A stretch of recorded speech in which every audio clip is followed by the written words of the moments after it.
Well, good morning, everybody out there in internet land. My name is Brian Trippett. I am the Front Porch Conservative. Welcome back to Front Porch Brunch, our little weekly gathering where we get together with our cups of coffee, our cups of tea, our cups of, well, okay, maybe we shouldn't mention what's in our cups, but you get my idea. We gather together, sit around, chat with each other, talk about the news, talk about everything that's going on, and try and figure out what's happening in the world.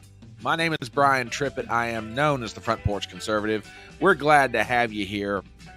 And boy, what a week it's been. I said at the beginning of this year, this is going to be wild. There's going to be more stuff that happens than you can possibly shake a stick at.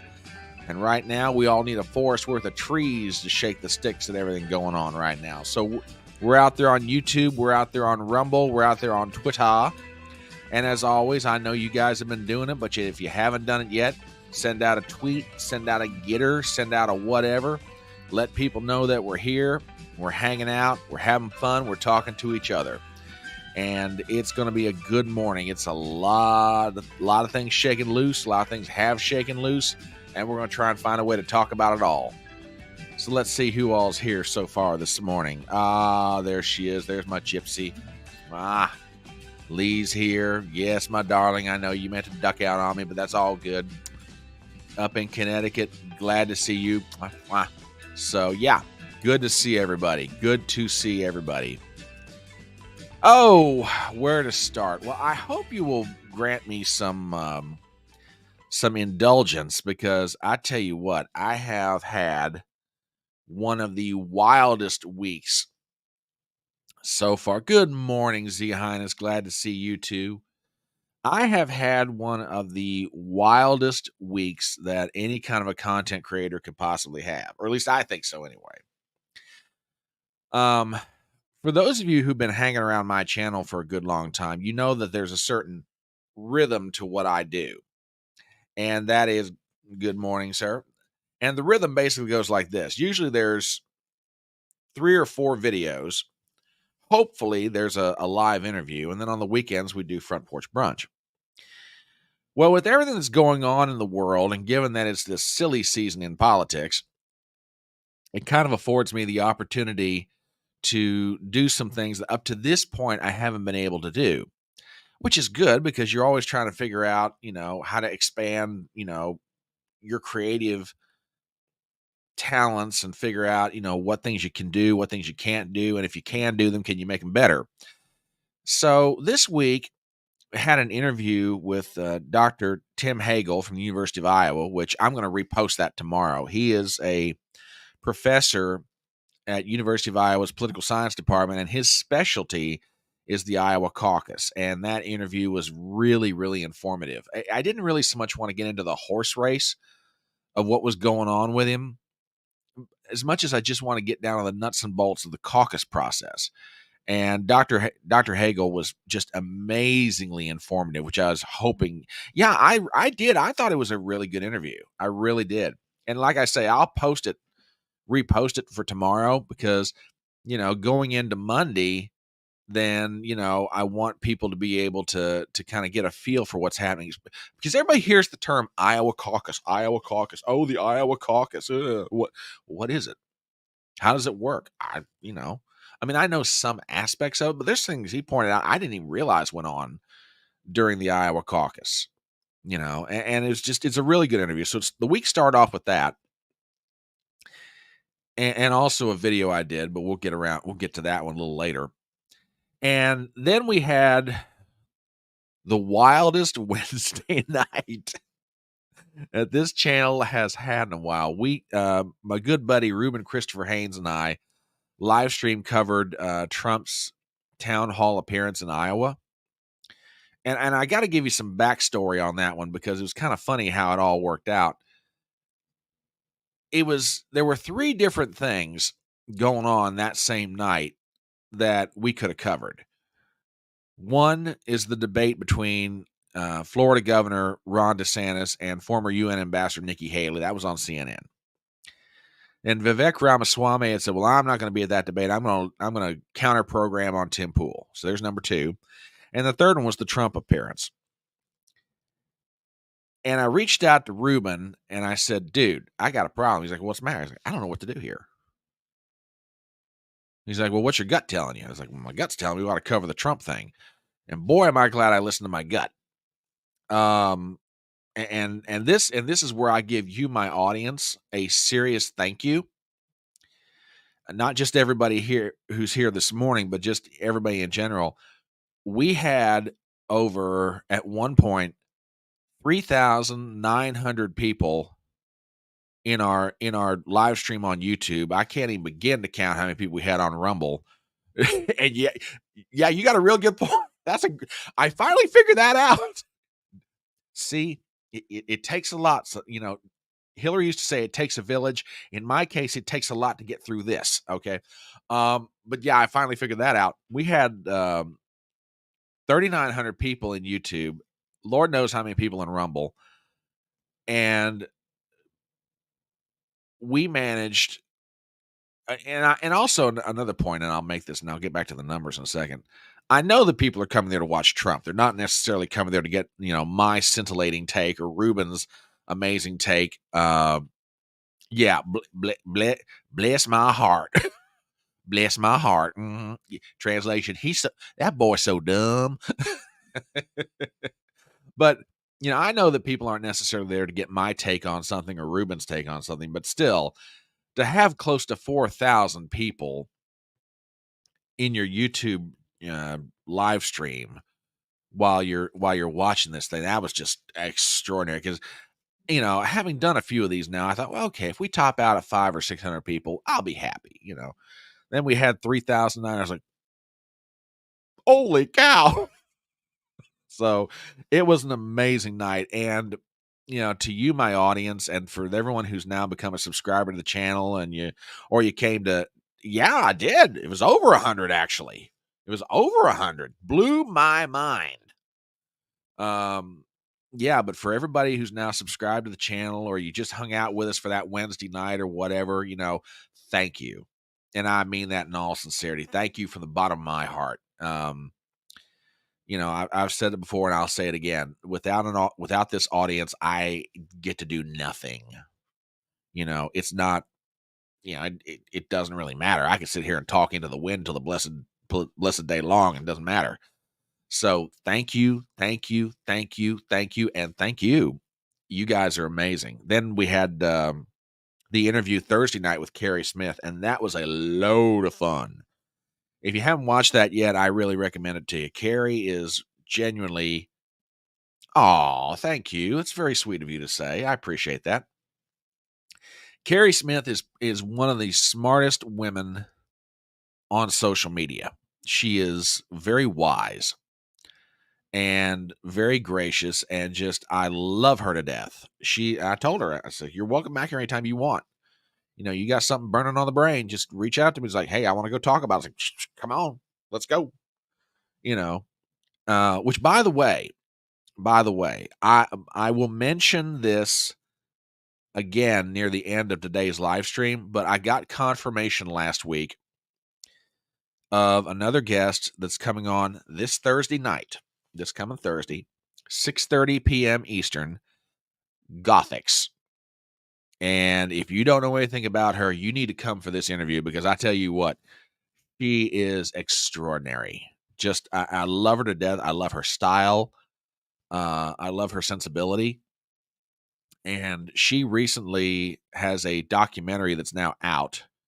It's on Lore TV, LOOR.TV. And if you don't know anything about her, go watch that documentary. I'm serious. First of all, the documentary is amazingly well done. The quality of it's fantastic. This is not some ham-handed, we got Gothics. It is confirmed. This Thursday night at 6:30. So if you don't know anything about her, go out to Lore TV. There's if you're not signed up for Lore TV, there's like a 7-day trial, and check out that documentary, because it's very well done.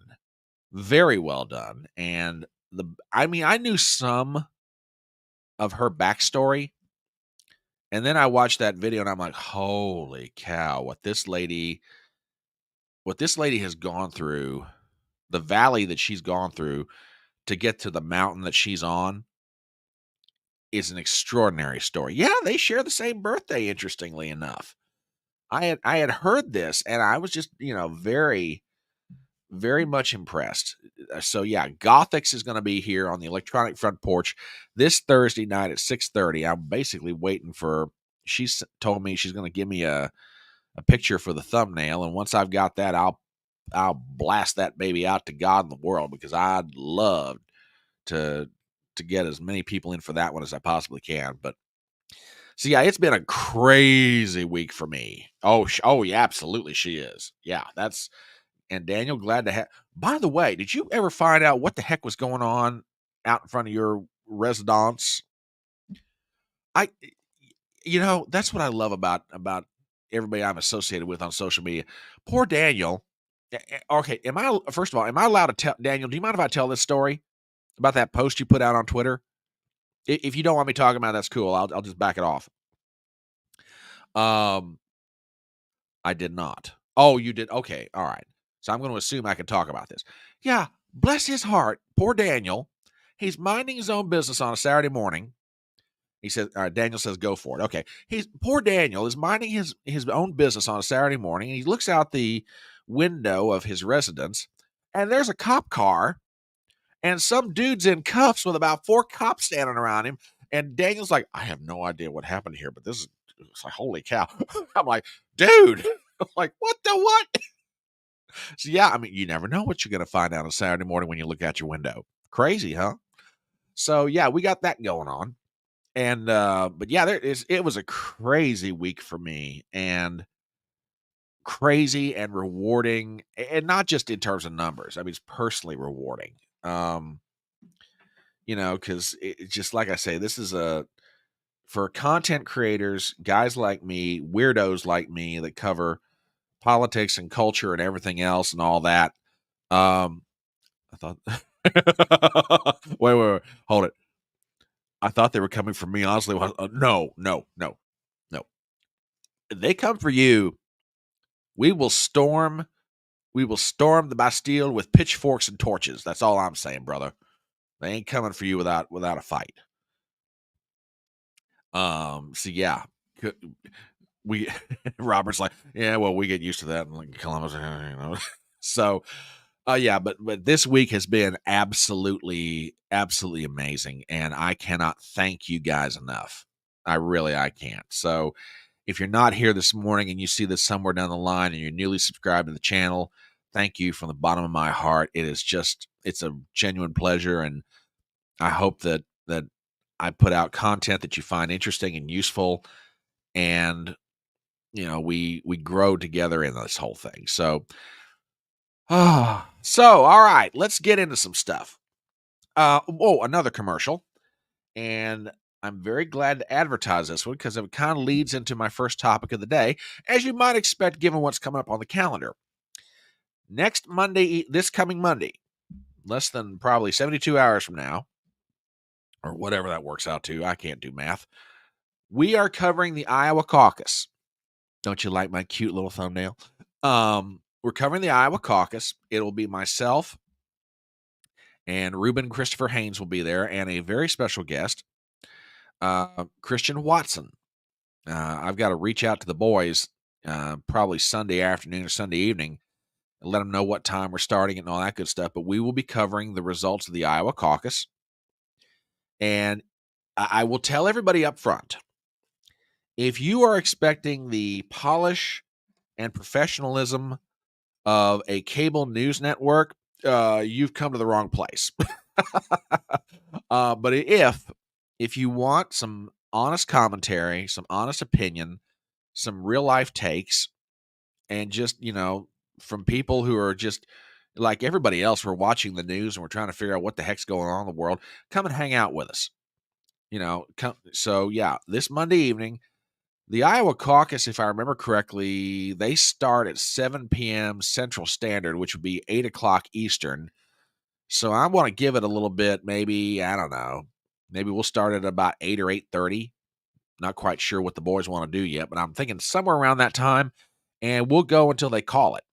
And then we'll give some commentary afterwards. We'll have rolling commentary all through it because there's a lot of angles that are to be discussed with all this. So we're covering the Iowa Caucus this Monday night on the channel. So, come hang out with us.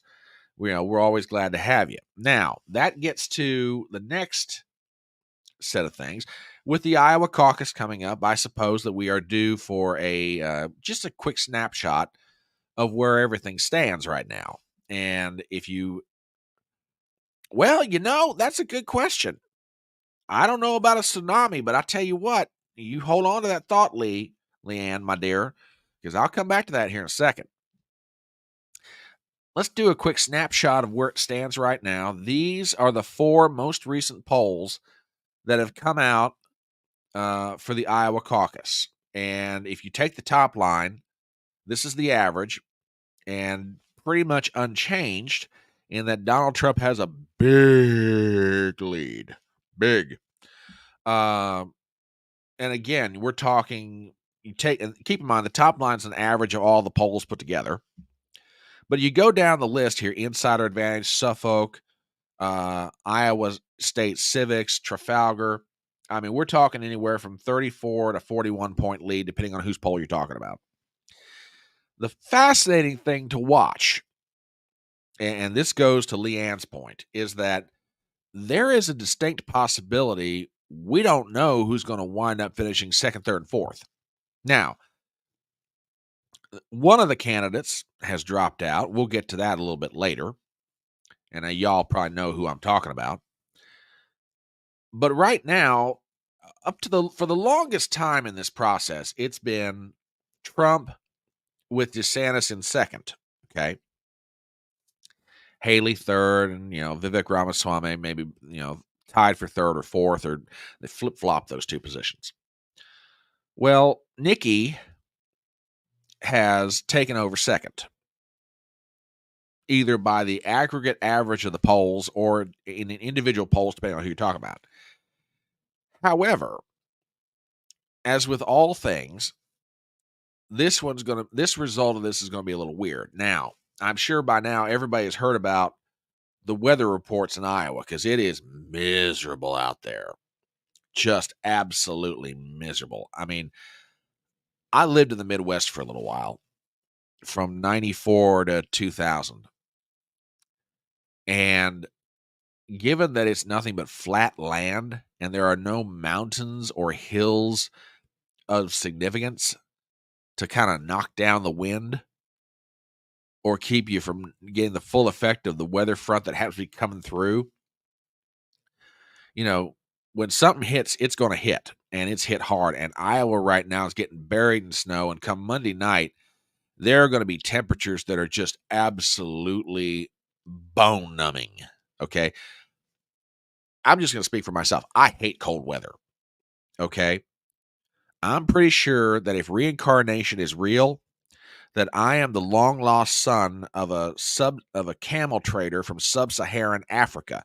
I love the heat. 90 degrees, I'm happy. 95, I'm happy. Anything 70 on up, I am a happy man. If it's below 70, Jesus needs to turn up the heat. Okay, that's just how I am. So cold weather, I mean, to me, cold weather, I define that as anything like 30, anything below 40 degrees. And where I come from, I mean, wintertime rolls around, you're talking probably an average anywhere from 35 to 45, somewhere in there as a high. Okay, I get it. What they're going to experience out there Monday night in Iowa, we're talking wind chills of like minus, I don't know, 10 to 25. And that's probably being a very generous range. But these people are going to caucus. Now, first of all, I think it speaks to the heartiness of the people of Iowa. I mean, you got to be pretty tough to get out in that kind of weather. You got to be pretty dedicated, but they're going to do it. Now, weather is going to have a factor in terms of these results. The other thing that I find fascinating about this so far is now it's an expectations game. And I want to play for you, or at least read for you. No, I'll play it for you. I've got it here. Hang on a second. You get this pulled up. Exactly. You know, the frozen fairy can't win. Here, you want some cold weather? Hold my beer. Boom, there you go. But I'm going to play for you a snippet of an exchange between Anderson Cooper of CNN, John King of CNN, and the legendary Ragin' Cajun, James Carville. And they're discussing, what could happen with the Iowa caucus and everything else. And Carville makes an interesting statement, which this has been repeated by a lot of people in media. So that sets up what you're going to hear. So let me get this going here in 3, 2, 1. Strategist James Carville. James, at this point, do you think anyone has a real shot at defeating the former president in the primaries? Let me fast forward this a hair. Not much. And John's exactly right about New Hampshire. Remember, independence vote is very hard to sample that. The other thing is, Iowa, I think, is 8. Here we go. I don't have a problem at all.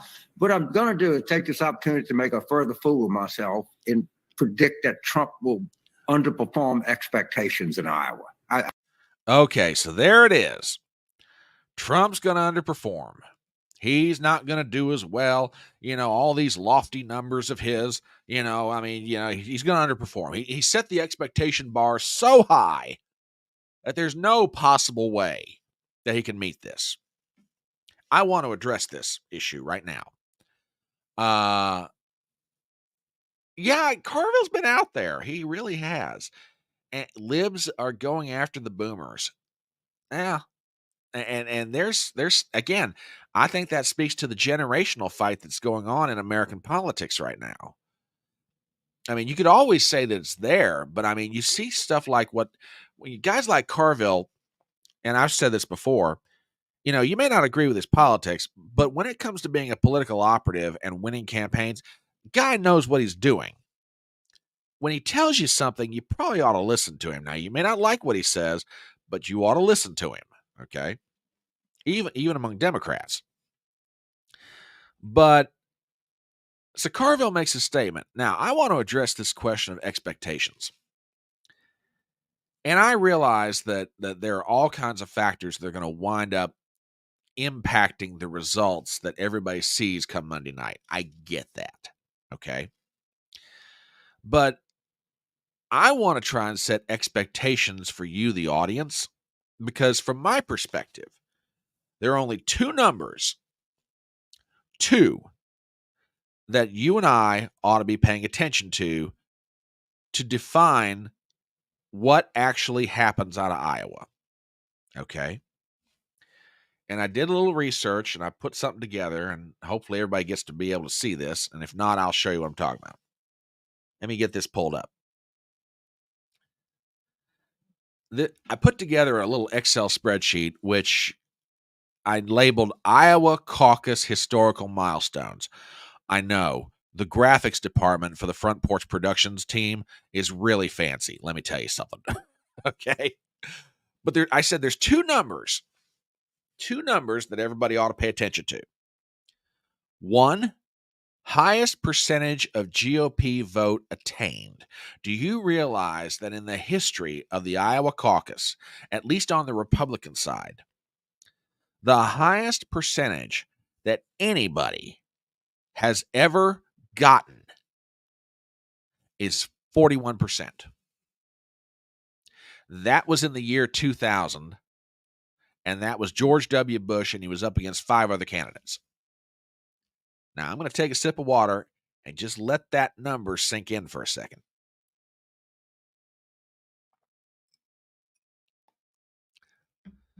"41%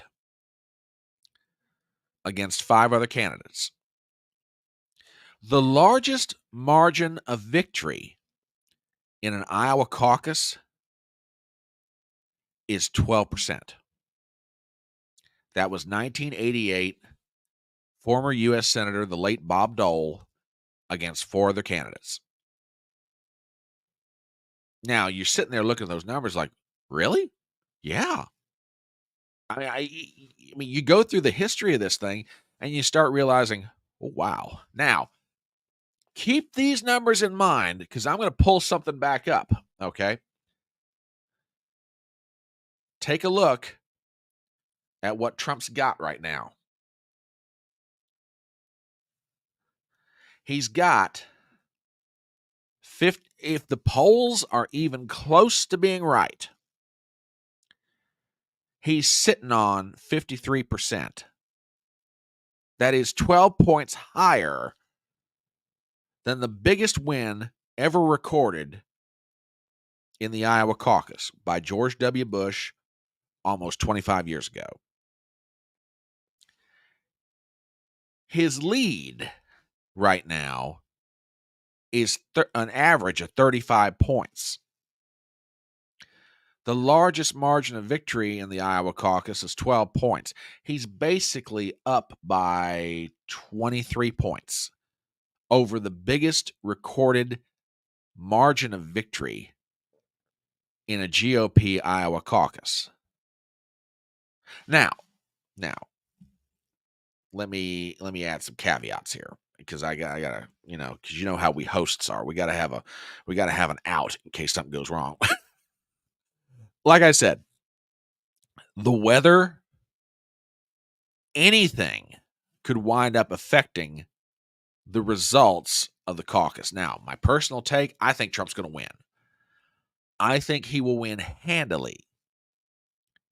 It is possible he could win on a historic level. So this stuff about, Trump's going to underperform expectations. Oh, really? Really? Let's remember what the expectations are. They're right here. This is it. Here are your expectations. Here are the historic expectations that he's up against.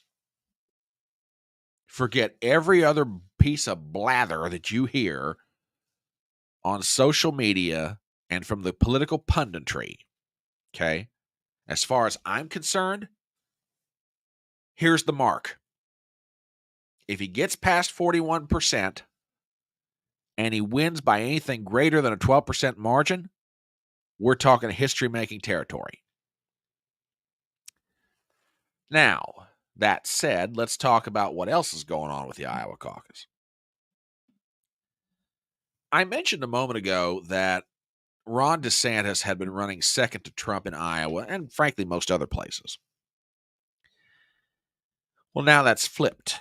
Nikki Haley has slid just barely ahead of him. Okay. Let me get this pulled back up and I'll show you what I'm talking about. You can see it.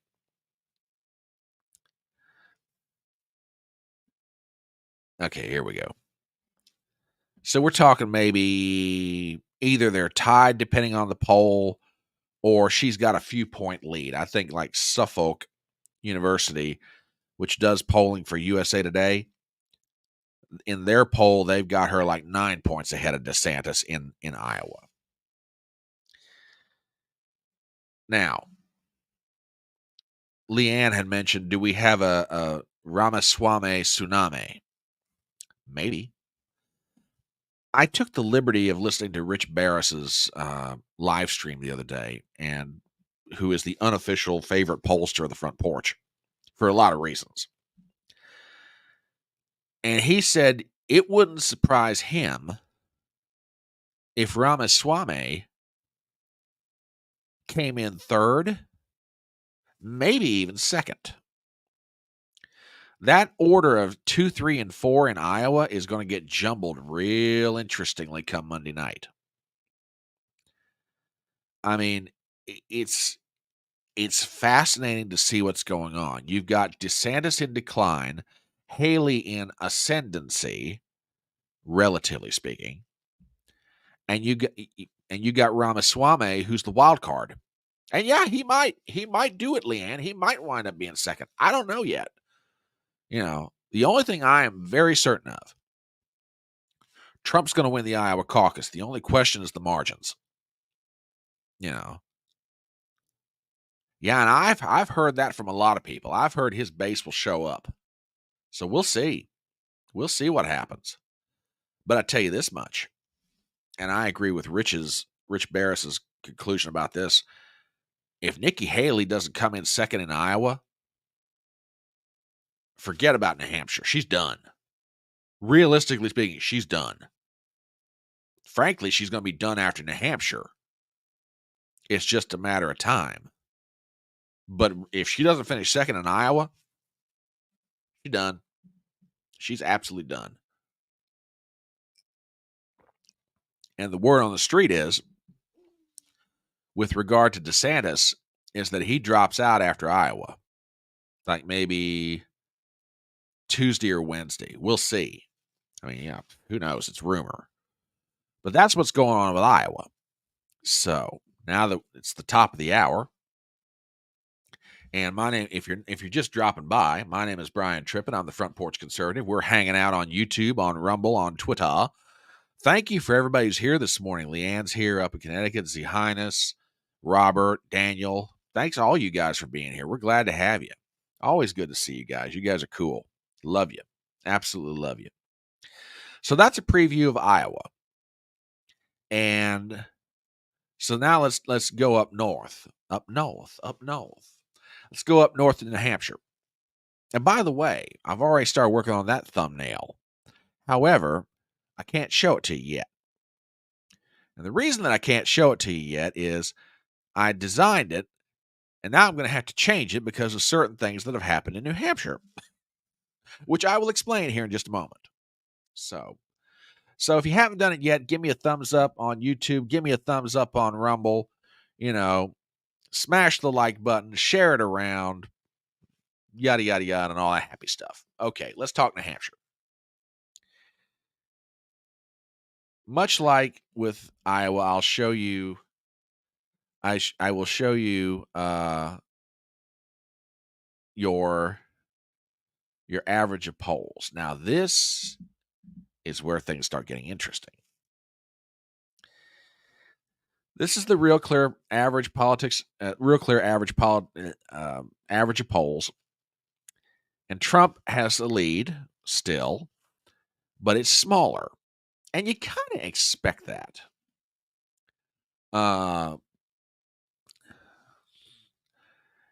New Hampshire has a very interesting characteristic to it when it comes to presidential politics, particularly primary politics.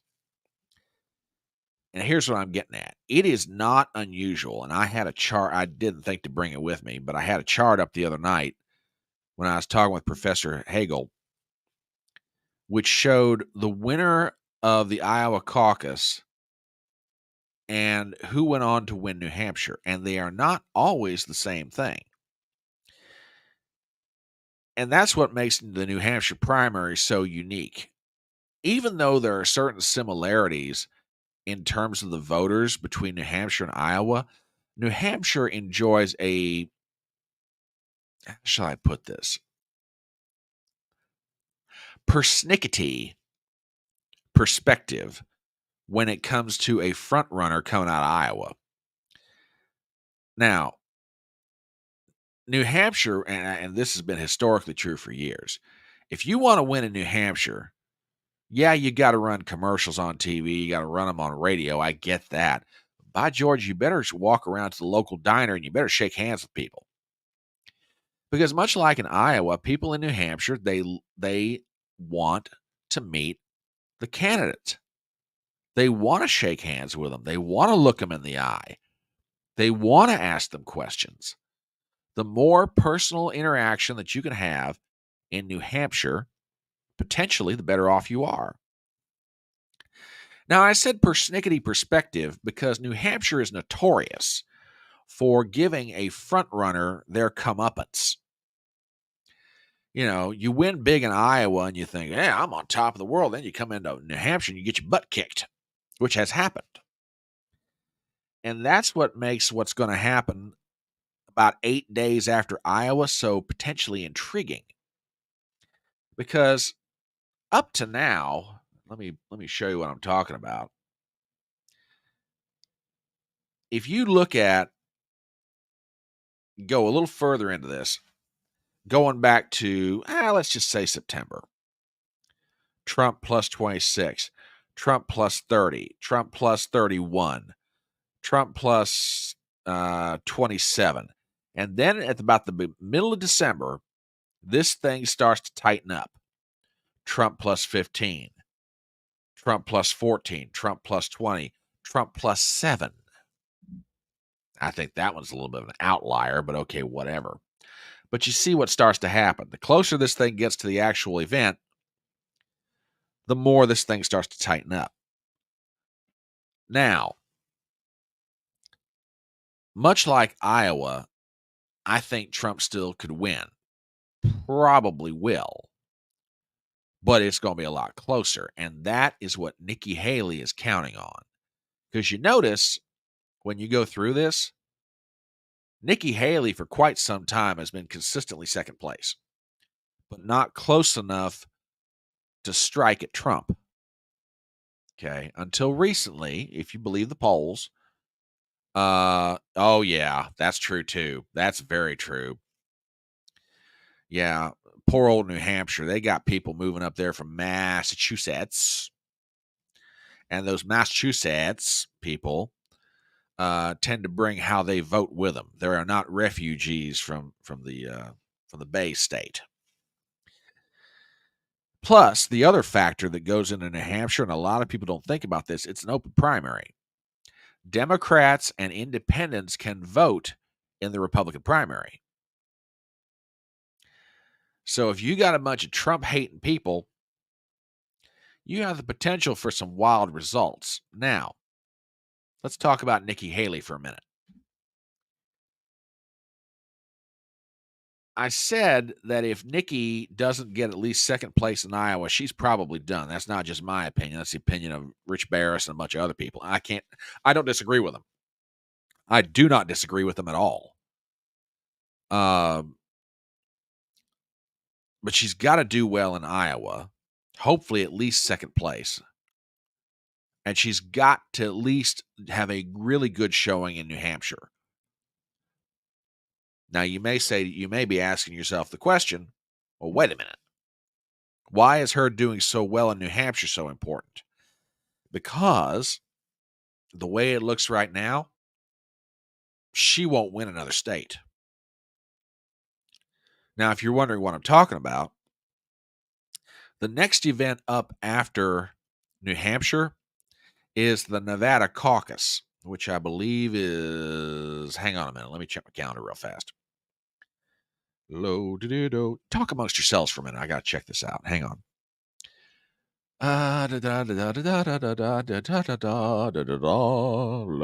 Getting to know you. Yeah, there it is. Thursday, February the 8th. And according to polling out of Nevada, Trump is just absolutely, I mean, if you thought the margins of lead that Trump had in Iowa was bad, Nevada makes Iowa look competitive. I mean, Trump's got from what I've heard, and I haven't looked at the polls recently, but from what I understand in Nevada, he's got like a 40, 50 point lead. Let me say that again. I've heard 40 or 50 point lead in Nevada. Oh, yeah, that's very true. That's very true. And we can get into some of her gaffes. Absolutely. So even if Nikki Haley does well in New Hampshire, let's say she finishes a strong second, like maybe, let's say she's anywhere from 4 to 7 points behind Trump. Or let's just say she outright beats him, which is possible. It's possible. Where else does she go? Because, and I hadn't pulled it up yet, but let me see if I can find it real fast. Oh,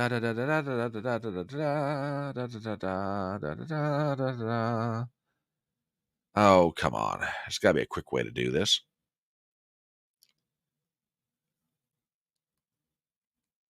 I'm trying to find the South Carolina primary. And it wasn't that long ago when they had a poll out on this thing. So give me 1 second here, folks. Pennsylvania, New Hampshire, Nevada. Oh, yeah, here it is. No, I'm sorry. I was wrong about Nevada. I was absolutely wrong. Take a look at this. Trump's got a 65-point lead. I mean, so you got that problem if you're Nikki Haley. And then, and I apologize about this, folks. I should have thought to pull this one up before we got started this morning. But if you'll give me 1 second here, I can probably find this real quick. So Nevada is a huge problem for Nikki. And then you get to, here it is. Okay, I got it now. South Carolina primary, Trump's got a 30-point lead.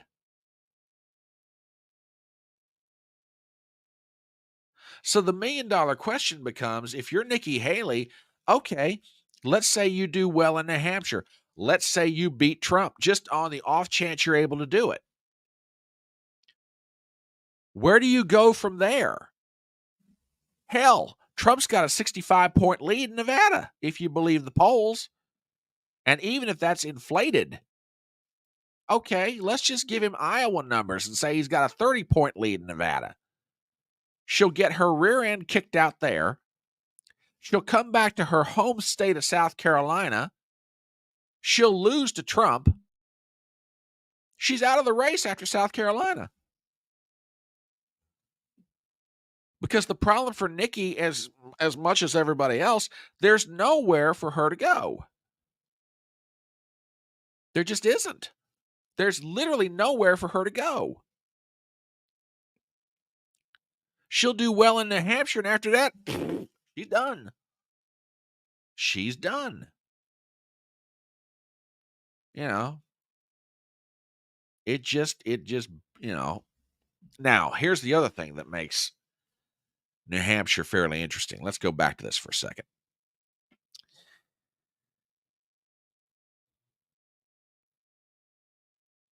She's like, supposedly she's on Trump's heels. Well, I said that something happened in New Hampshire that's forced me not to be able to put out my thumbnail yet for the New Hampshire primary, and it's this. Chris Christie dropped out of the race last week. Out of everything. Okay? And there's an interesting assumption that's starting to seep into the ether of conversation out there in political world. Now, I want to show you something. I want to go back to these average of polls. Look at this. Trump's got a lead. Haley's in second. Christie's in third. The assumption is that all of Christie's vote goes to Haley. Now, I don't need to be a pollster or somebody who listens to pollsters or somebody that reads polls to understand the problem with that argument. And it's this. You have no guarantee whatsoever that all of Chris Christie's vote is going to go to Nikki Haley. Do I think a significant portion of it will? Oh, absolutely. Absolutely. She'll get most of it. She ain't going to get all of it. But that's the problem for Nikki Haley. She's got to have all of it. She's got to have all of that. She's got to have undecided, etc. Now, let me throw in one other factor that no one's thinking about yet. Ron DeSantis. I mean, let's just play this out. Let's assume for a moment that I believe the argument that all of Chris Christie's vote will go to Nikki Haley now that he's dropped out. Okay? Let's just assume I believe that. And let's assume somebody on the other side of that argument believes the same thing. Well, what happens if Ron DeSantis drops out after Iowa and comes out and endorses Trump? Because there are rumors that if DeSantis does drop out, his people are going to try and get him. They're going to try and get him to endorse Trump. Now, we can debate whether that's good or bad or whether that should have happened all along. That's not the point. My point is this. If the pro-Nikki people are going to make the argument that they'll pick up all of Chris Christie's vote now that Christie's out of the race, if Ron DeSantis drops out after Iowa, what stops all of Ron DeSantis's vote in New Hampshire from going to Trump? And if it does, well, okay, yeah, Ron DeSantis has less vote percentage than does Chris Christie, but basically the two will offset each other. Trump still wins New Hampshire, theoretically. So yeah, this is a lot of stuff going to shake out here. A lot of stuff. Yeah, we got a bunch of lizard people we're definitely dealing with. Definitely. Gypsy says, whether you like Laura Loomer or not, it is embarrassing how Nikki and DeSantis are so for. Yeah, that's true too. They won't get near her. They won't talk to her. And I by the way, going back to Chris Christie, did you guys hear what he said on a hot mic? I should have pulled this up, but I didn't think to do it. So on the day that Chris Christie drops out of the presidential election race, there's a recording where he's caught on a hot. Well, wait a minute. I got to find this real fast. And again, my apologies. I should have thought to pull. This is just too good. They talk about stepping over your own feet. See if I can find this real quick. Because if you haven't heard this, this will blow your mind. Hang on, I think I've just found it. Okay, here we go. Let me get this pulled up. Now, when I say stepping over your own feet, so Chris Christie exits the race, which that is news in and of itself. But it wasn't the biggest piece of news about Chris Christie. Folks, listen to this, because this is just priceless. People don't want to hear it, Wayne. Mm-hmm. They don't want to hear it. We know we're right, but they don't want to hear it. Right. And there's, we couldn't have been any clearer. Right. We couldn't have been any more direct or worked any harder. So, let's not forget she spent $68 million. Yeah. I mean, we spent like when you give land to China and places like that. Yeah, that's what you get. Yeah. I mean, look, she spent $68 million so far, just on TV. Spent $68 million so far, $59 million by DeSantis, and we spent 12. I mean, who's punching above their weight and who's getting a return on their investment, And she's going to get smoked. And you and I both know it. She's not up to this. She hasn't even been.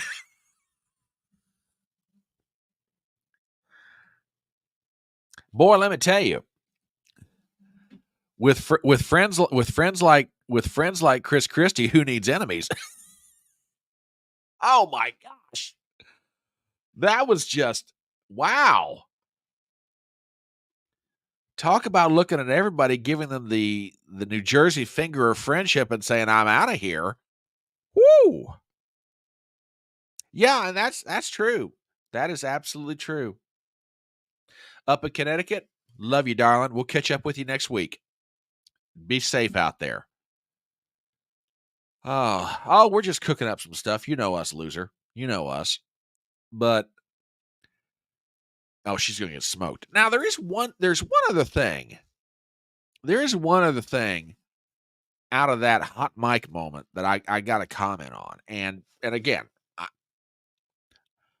I'm working from the assumption that what Chris Christie said is true. Think about this for a second. If he's right, Nikki Haley has spent $69 million in TV ads. Ron DeSantis has spent $58 million, at least according to what he said on this hot mic. He spent 12. Yeah, I'll give Chris Christie credit. He's right. He's punching above his weight. Which, me using that analogy is probably not the best thing I could have said about Chris Christie, but yeah, okay. Yeah, you get what I'm talking about. But yeah, I mean, that's kind of amazing to me. Between, again, if you believe Chris Christie's numbers here that he's put out in the comment, Nikki Haley and Ron DeSantis have spent $157 or $167 million in TV ads. Wait a minute. Now I got to add this up for myself. 69, 58. I'm sorry.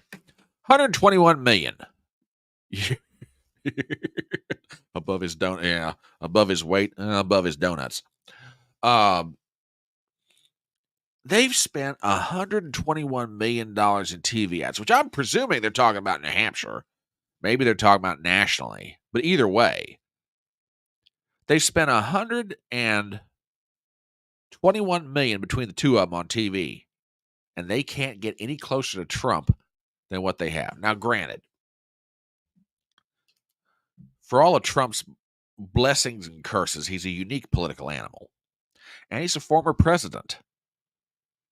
So running against him is going to be different than running against somebody who's never been president before. So I get that. But still, 121 million. And these results in Iowa and New Hampshire are the best they've got to show for it. That to me is just astounding. Absolutely astounding. But yeah, New Hampshire, Iowa and New Hampshire are coming up. This is going to get really interesting. This really will. And there's going to be a lot to shake out from it. And just like Iowa, we're going to be covering the New Hampshire primary. Oh, by the way, I forgot to mention this. I should have. Ruben and I will be doing a live stream the day after the Iowa Caucus, just to kind of go over numbers, look at results, see what people are saying.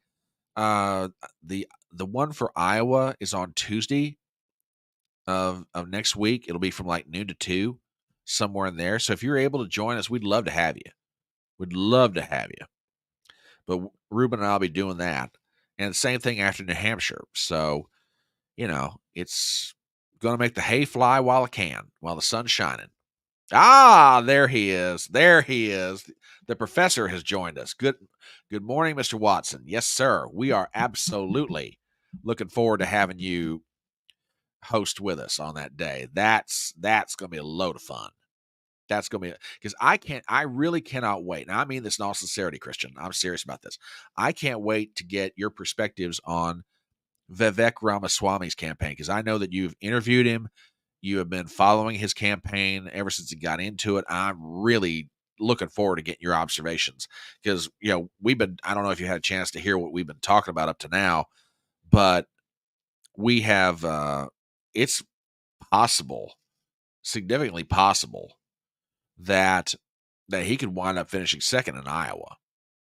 I mean, by organization, by momentum, by everything else. So I'm really looking forward to getting your take come Monday night when you and Ruben and I host that live stream for Iowa. That's going to be a load of fun. Oh yeah, he'd be a great get for you and Brentley. Absolutely, he'd be a great get for you guys. Absolutely, he would. Oh, okay. He's a better man for the job. He's a better candidate since he also appeals to low end.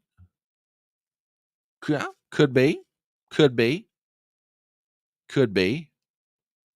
I think there are things about DeSantis where he has a lot of different strengths, which really kind of, it makes me sad in one sense. It makes me sad how it's going to go down for Ron DeSantis. And, I've talked about this ad nauseum for the longest time now. If Ron DeSantis at a minimum, would have stayed out of the race and never said anything, yay or nay, about Trump, he'd probably be a lock for the vice presidential nomination. If he comes out and full-throatedly endorses Trump, guaranteed he probably is the vice presidential nomination. Yeah, and Christian, I absolutely agree with this about Vivek. I absolutely agree with it. You know, he has absolutely busted his butt. He has absolutely busted his hiney on Iowa. I mean, what is it like? Is it?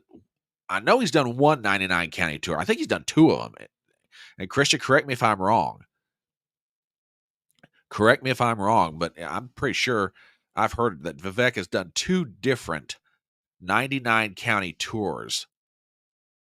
230 different events in Iowa. Wow. Now that is what I call retail campaigning. Morning, Hunter. Glad to have you here. Daniel says, I'm glad he's in the race. That someone's saying, yeah. Oh, yeah. It's interesting. And I'll just throw this out here since we're on the subject of Vivek. To me, in one sense, he is a more articulate Trump. Now, not to say they're the same. I mean, don't get me wrong. That's not my point. But when it comes to fleshing out why they both believe what they believe, Vivek Ramaswamy is absolutely brilliant at it. He can explain it in a way that when voters hear it, they're like, huh, I hadn't thought about it before, but he's right. Yeah. Oh, yeah. Yeah, this could be something that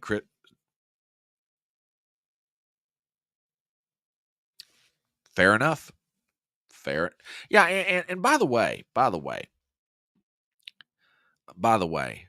you know, and I've said this before and I'll say it again. I mean, to me, support whom you will. If you're a DeSantis voter, support DeSantis. I may not agree with you, but I respect it.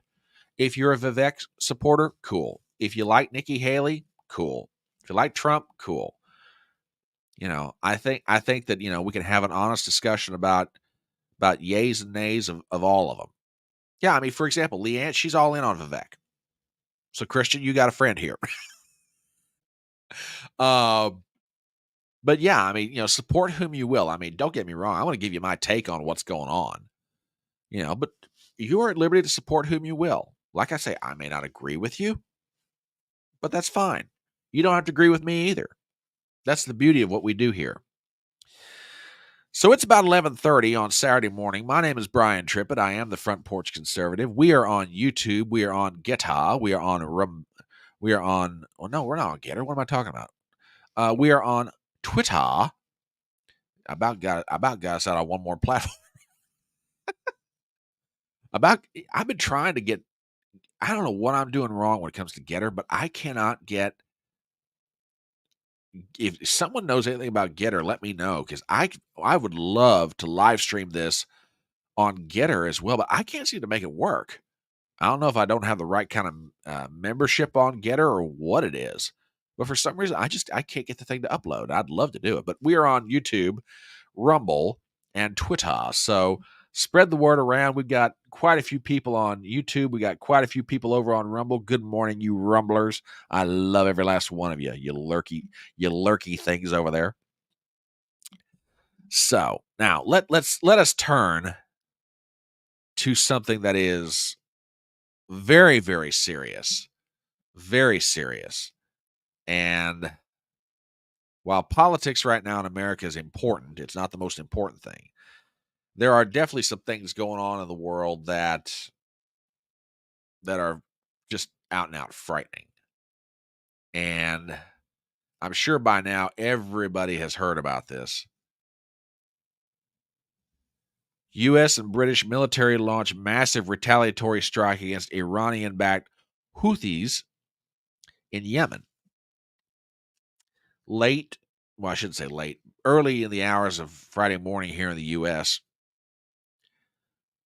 news leaked out that we had launched, as I understand it, missiles and airplane strikes against targets inside Yemen. So let's read a little bit about this, then we'll start getting into some discussions here. This is an article written by Lolita Baldor and Tara Kopp.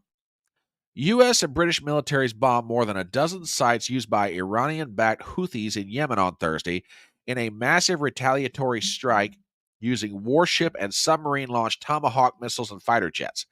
The U.S. Air Force Mideast Command said it struck 60 targets at 16 sites in Yemen, including, quote, command and control nodes, munition depots, launching systems, production facilities, and air defense radar systems. President Joe Biden said the strikes were meant to demonstrate that the U.S. and its allies will not tolerate the militant group's ceaseless attacks on the Red Sea. And he said they only made the move after attempts at diplomatic negotiations and careful deliberations. Quote, these strikes are in direct response to unprecedented Houthi attacks against international maritime vessels in the Red Sea, including the use of anti-ship ballistic missiles for the first time in history, Biden said in a statement. He noted the attacks endangered U.S. personnel and civilian mariners and jeopardized trade, and added, I will not hesitate to direct further measures to protect our people and the free flow of international commerce as necessary. So that was Thursday night. And then you had this follow-up. This went out on the wires, call it 8 o'clock, 9 o'clock Friday evening.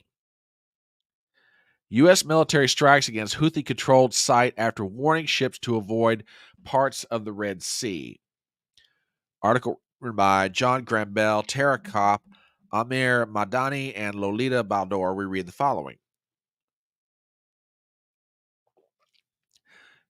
U.S. military early Saturday struck another Houthi-controlled site in Yemen that it had determined was putting commercial vessels in the Red Sea at risk, a day after the U.S. and British launched multiple airstrikes targeting Houthi rebels. Associated Press journalists in Sana'a, Yemen's capital, heard one loud explosion.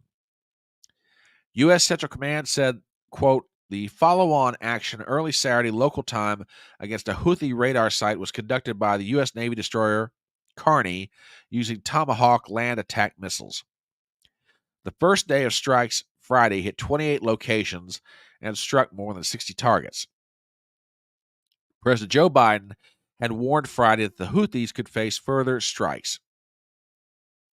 The latest strike came after the U.S. Navy on Friday warned American flag vessels to steer clear of areas around Yemen and in the Red Sea and the Gulf of Aden for the next 72 hours after the initial airstrikes. The warnings came as Houthi rebels vowed fierce retaliation, raising further the prospect of a wider conflict in the region already beset by Israel's war in Gaza. Okay, let's talk about this.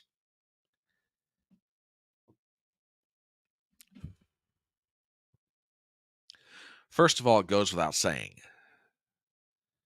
for our soldiers, for our sailors, for our airplane pilots, for everybody involved, let us pray for their safety. I mean, regardless of what they may think about this action personally, they are members of the United States military, and let's see them get home safe without injury or, God forbid, even worse, death. Okay. And I've got to admit, I'm trying to let this marinate in my brain, but also comment on it. Because I don't know about you guys, but this is scaring me to death. So, what am I talking about when I say it scares me to death? All right, let's get right down to it. Do I think straight up the United States against Yemen, that Yemen would beat us militarily? Well, if you're talking about the basis of convention of weaponry, no. hand-to-hand combat. Yeah, I've seen our military lately. Oh, yeah. But as far as weaponry is concerned, no, we'd have better weaponry. We'd have a lot more of it. Okay. What worries me about this, and I'm not the only one that's scared to death of this. What worries me is that this is not about Yemen. It's about Iran.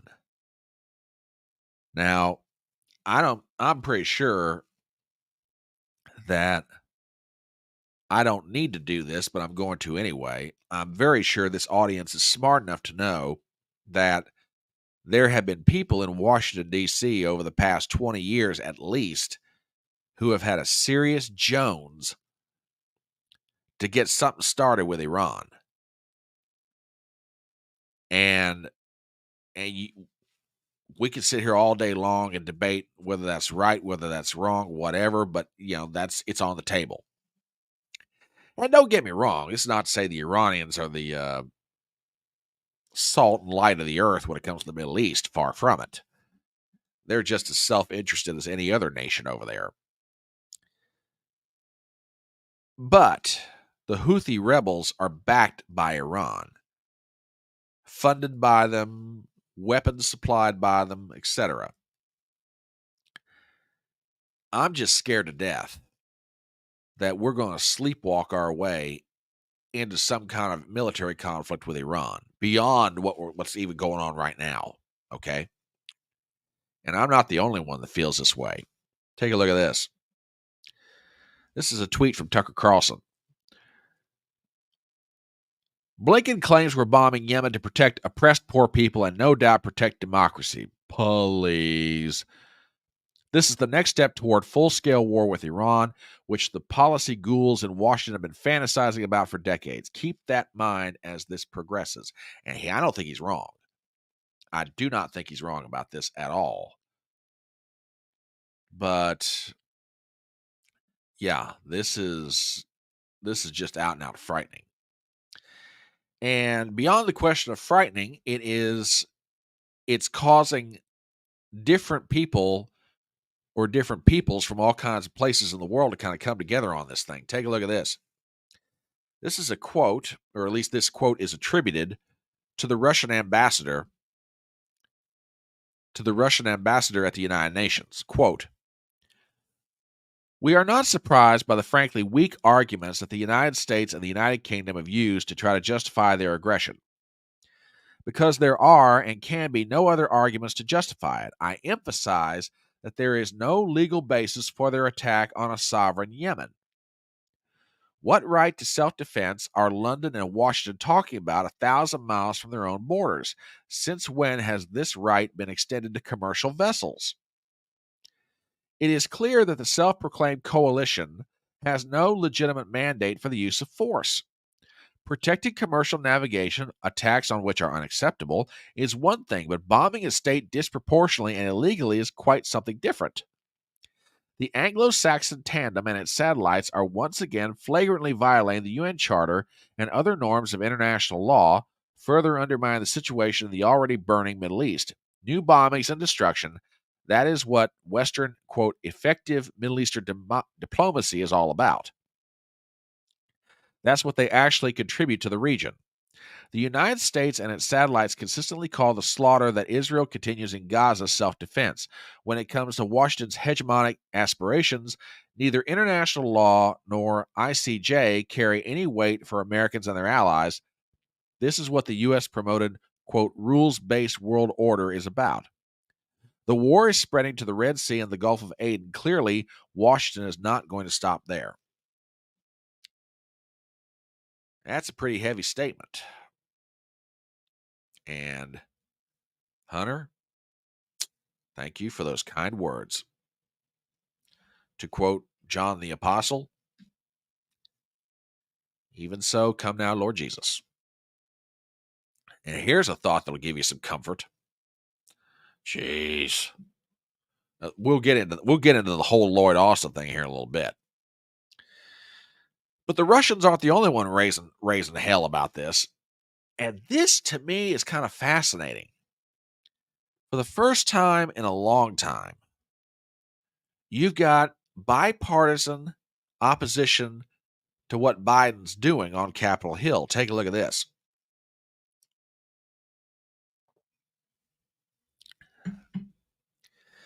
This is from Breitbart, an article written by Sean Moran. Joe Biden's decision to strike Houthi rebels in Yemen engendered fierce backlash from conservatives, libertarians, and progressives. The United States and the United Kingdom on Thursday launched strikes against more than a dozen Houthi-controlled areas inside Yemen. Conservatives and progressives have largely opposed the strikes, warning about the increasing escalation of the region and how this subverts the War Powers Act. Quote, the United States has been involved in hostilities in Yemen in one form or another for over 5 years now, said Representative Thomas Massey of Kentucky, a libertarian-leaning Republican. The sad reality is Congress frequently refuses to assert its authority. Twice under Paul Ryan, the War Powers Act, WRT Yemen, was subverted through parliamentary tricks. Now, Massey's not the only one upset about all this. Let me get a little further into this article. This is from Ro Khanna, who is a Democrat congressman from California. Check this out. The president needs to come to Congress before launching a strike against the Houthis in Yemen and involving us in another Middle East conflict. This is Article 1 of the Constitution. Khanna said on Twitter, I will stand up for that regardless of whether a Democrat or Republican is in the White House. He added, Section 2C of the War Powers Act is clear. POTUS may only introduce the U.S. into hostilities after congressional authorization or in a national emergency when the U.S. is under imminent attack. Reporting to us is not a substitute. This is a retaliatory offensive strike. Cori Bush of Missouri. Quote, POTUS cannot launch airstrikes in Yemen without congressional approval. This is illegal and violates Article 1 of the Constitution. The people do not want more of our taxpayer dollars going to endless war and killing of civilians. Stop the bombing and do better by us. Sarah Jacobs from California, also a Democrat. The U.S. has a solemn responsibility to protect our service members in harm's way and free and open laws of the sea. While I'm glad the congressional leadership was briefed, Congress alone authorizes war. I'm also concerned this strike could lead to further escalation. And on it goes. Now, there is one thing I want to point out here. And yeah, that's a great question. I want to bring this up. Does the U.S. even try diplomacy under this administration? That's a great question, Gypsy. And I'm not the only one asking that. I want to read something here, and I'll do this as quickly as I possibly can. But there's one part of this. There's a organization called the Defense Priorities Policy or Group. It's headed by a gentleman named Benjamin Friedman. And he wrote something that I think is really, really good. I want to read the last two paragraphs of this. Tactically, the attacks on a dozen or so targets in Yemen are far too limited to deprive the Houthis of their ability to use missiles and drones to target shipping off their coast. Strategically, the punishment inflicted on the Houthis is essentially a pinprick, which will do little to deter attacks on that Houthi leaders obviously think has a large political payoff in enhancing their domestic legitimacy. In underlying their claim to be battling Israel and its U.S. backers in defense of Gaza, the airstrikes may actually be welcomed by the Houthi leaders. The fact is that the Houthi attacks on shipping have not been particularly effective, nor are they a major economic issue. Now that's significant. Think about that, what he just said. They have not been effective and are not a major economic issue. The consequence is a minor price increase borne primarily by European and Chinese consumers. That suggests that the imperative to solve this problem need not be Washington's. But if it is Washington's, the diplomatic route seems best. Houthi demands to stop its attacks are to allow more aid into Gaza.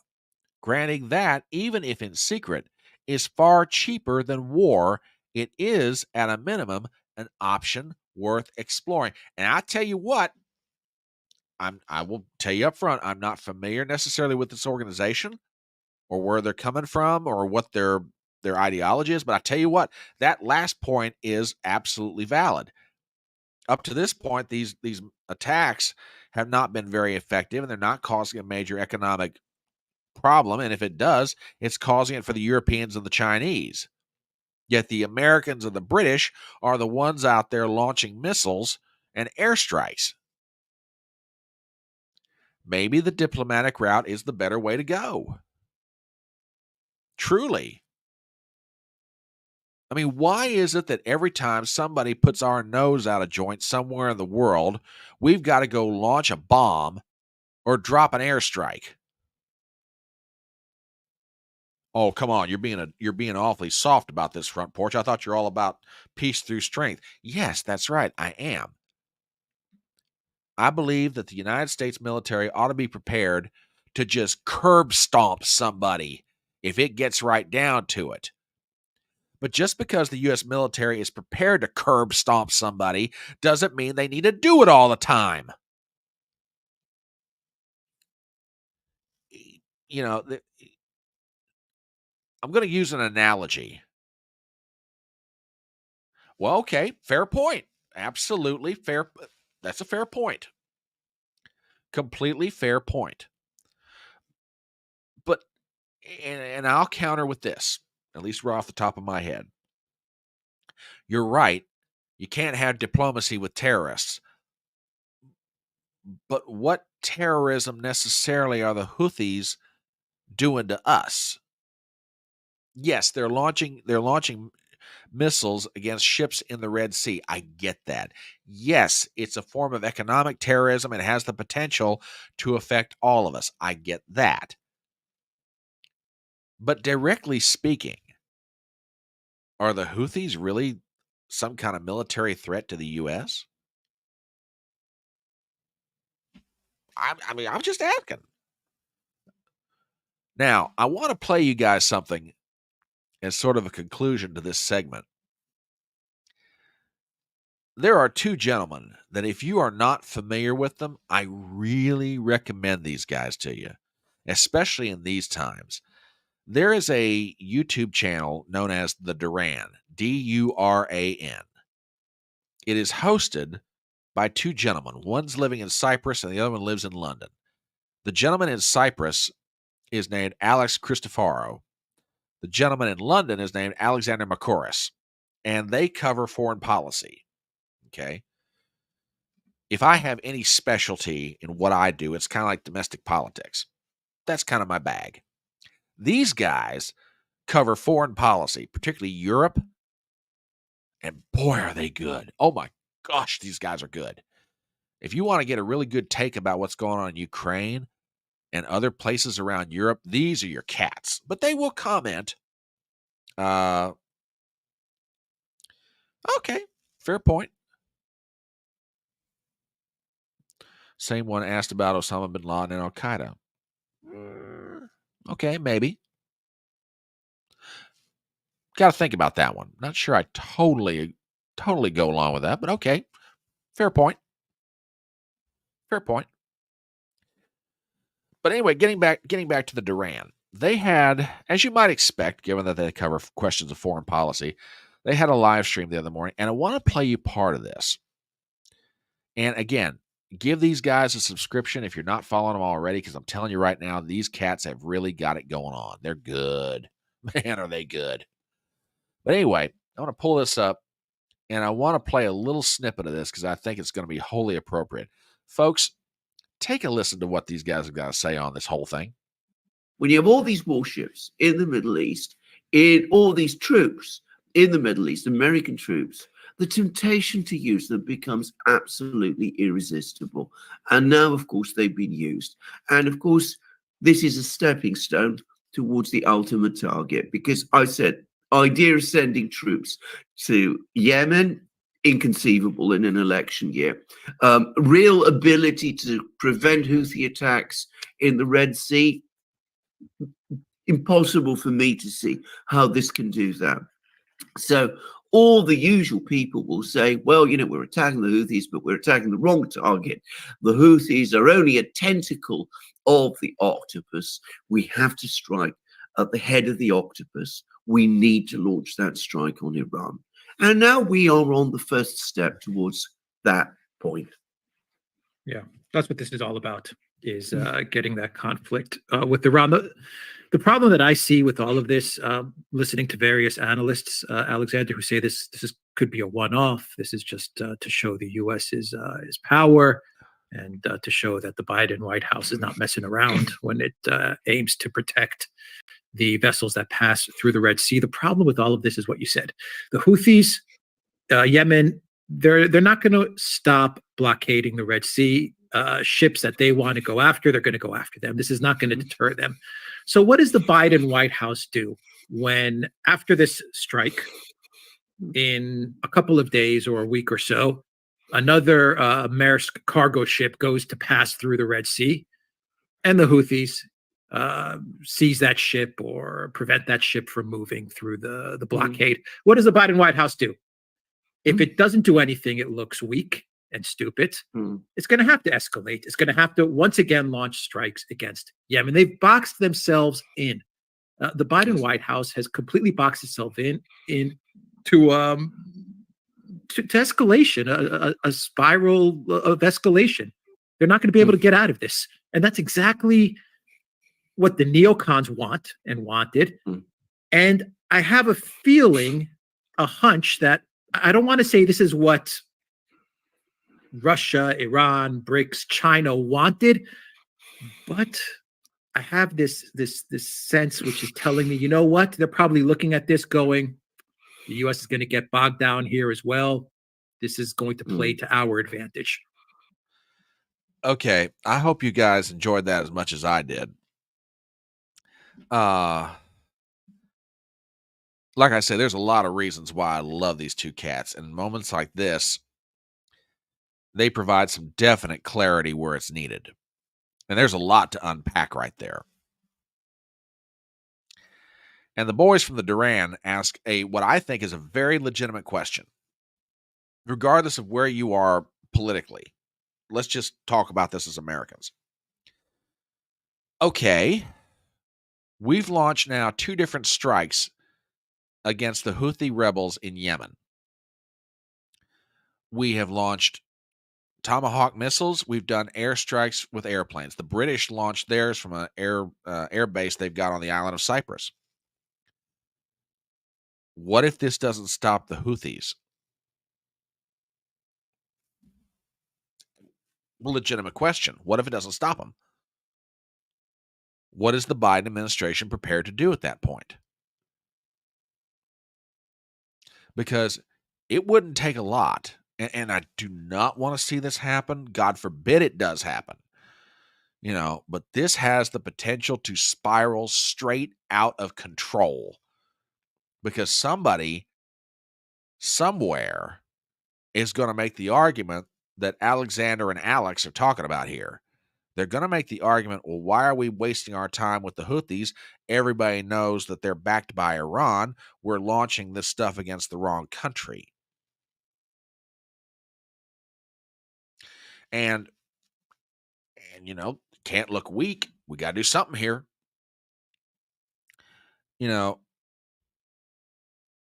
I don't know if the voices coming out of the Congress are really going to be able to have that much impact on what the Biden administration does. I think they've got some valid constitutional arguments, by the way. Because if the War Powers Act does mean anything, it means that before you go doing something, you got to come before the Congress and get our authorization to do it. You have to get authorization from the people's representatives, because Hunter brings up a really good point. Americans no longer like war, but the military-industrial complex loves it.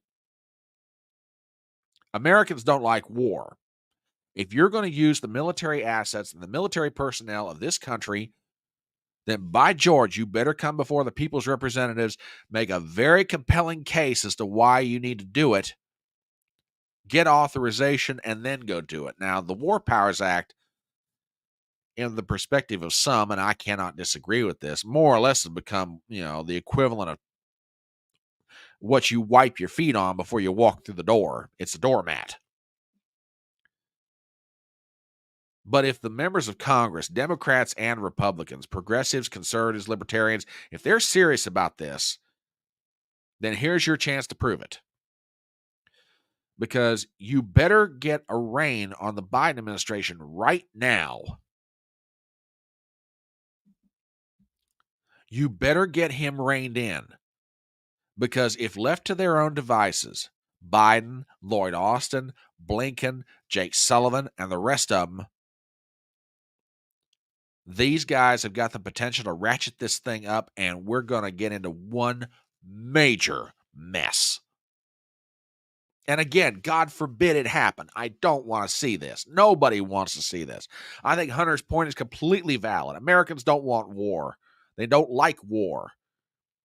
All things being equal, we'd much rather live in peace. But again, he also makes another valid point. Only the Congress can declare war. Oh, well, this isn't war. This is just protecting commercial sea lanes. How? I mean, I didn't play it in this video, but for a little earlier on, Alexander Macoris makes a fantastic point. And that is the Houthi rebels are some of the most battle-hardened people in the world. You really think some Tomahawk missile strikes and some Tomahawk missile strikes and some air strikes are going to stop these guys? I'm just saying, this has got the potential to get really out of control fast. So, for you Democrats and Republican Congress people that are watching this, and I know you do, and if you aren't watching it, you ought to be, you better get a plan together, because if nothing else, the Biden administration owes the Congress an explanation. I loved it the other day. Biden, I think, was in Pennsylvania, and someone brought this question up to him. Aren't you in violation of the war powers? Well, I notified them. No. Notifying is not good enough.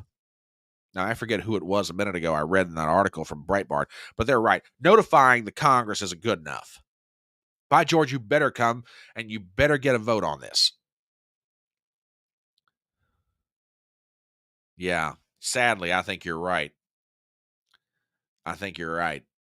Among other things it does.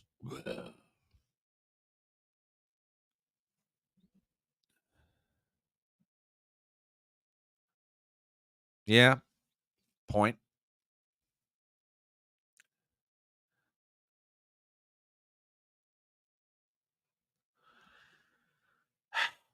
Yeah, I can see what he's saying. Didn't hear the comment from him, but I can see what he's saying. So yeah, keep an eye on the Gulf of Aden. Keep an eye on Yemen, because if y'all pray out there, here's a good time to start. But what time is it? Oh my gosh, it's 12 o'clock. 12 o'clock. We're going to shift gears a little bit and head into a section of the show called HodgePodge Stew. Now, if you're watching this for the first time and you're wondering what the heck is HodgePodge Stew, HodgePodge Stew are those stories that are going on in the world, but maybe they're not, to borrow an old newspaper term, above the fold. In other words, not the top line stories that when you pick up your newspaper, if people still do pick up their newspapers, by the way, that expression ought to tell you how old I am. When you pick up your paper, electronic or otherwise, let's do it like that. Maybe they're not above the fold, but they are important. They are going on in the world. And et cetera and so on. So so let's get into our first story. Are we having beef stew? I don't know what is in HodgePodge Stew. I don't know if it's beef. I don't know if it's venison. I don't know what you call it. There's a few other suggestions I can make for what's in it, but we'll just leave that out. I don't want to ruin everybody's lunch here, okay? But anyway, you get my point. So we've been focusing a lot on elections in the U.S. Well, there's also another election, and it's got the potential to make some serious waves for the United States, but it's not inside our own borders. Did you guys hear about this? An election was held in Taiwan, and the results are now in, which I was kind of hoping this would happen when the show came on. So we've got some news about this. This is from the Financial Times of London. Taiwan's ruling party candidate wins presidential election. Now, keep in mind, I'm from West Virginia. I'm about to try to pronounce a Taiwanese name. If I butcher this pronunciation and you find out later it was bad, just remember, I'm from West Virginia. Give me some grace on this, okay? Anyway, let's get into the story. Lai Ching-te's victory risks stoking tensions with the Chinese Communist Party. Again, from the Times of London, article by Catherine Hill, we read the following. Taiwan's ruling Democratic Progressive Party won an unprecedented third term in office on Saturday as voters ignored China's warnings against electing presidential candidate Lai Ching-te, whom Beijing calls a dangerous separatist.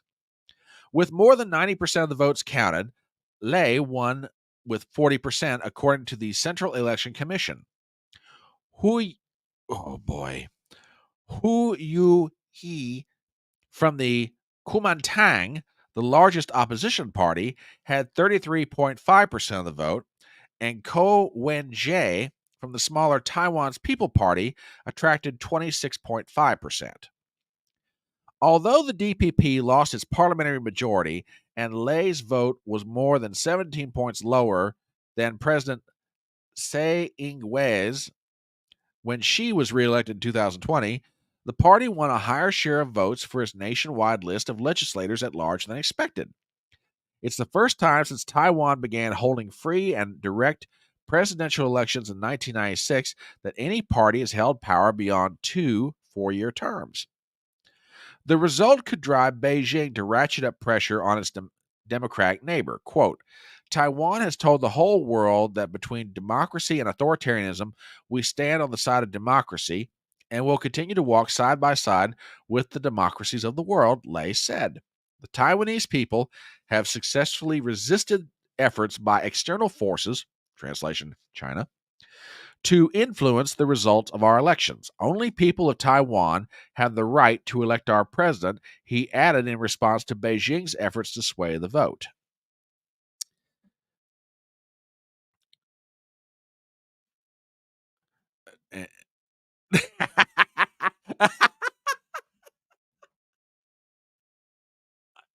For the record, I do not know if Deliverance was filmed in West Virginia. I don't think that's the case. Okay, the fact that you used the expression, I got a purty mouth, now I'm scared, okay? Yeah, Robert. That's about what my pronunciations are worth. Something Wong. You got that right. Oh, boy. Oh, jeez. Oh, jeez. But yeah, there's a big election in Taiwan. And what kind of results does it have? Well, we'll see. We will absolutely see. Here's another article. It was published on Microsoft Start, but I think it's from NBC News. Yeah, it is NBC. Taiwan. See, I told you my West Virginia would slip out here at some point. Taiwan defies China, electing a new president Beijing labeled a separatist troublemaker. Voters in Taiwan elected Vice President Lai Ching-te as their next president on Saturday, defying warnings from Beijing not to support a candidate it has called a separatist and a troublemaker. The election, which China is a little further into this, which China described as a choice between war and peace, could test recent efforts by Beijing and Washington to repair relations that in recent years have fallen to their lowest point in decades. The status of Taiwan, one of the strongest democracies in Asia, is among the most sensitive issues between the two superpowers, and focus will now turn to any potential show of force from Beijing in response. And that is where this much like what's going on in Yemen, this has the potential to get into some very nasty, nasty consequences.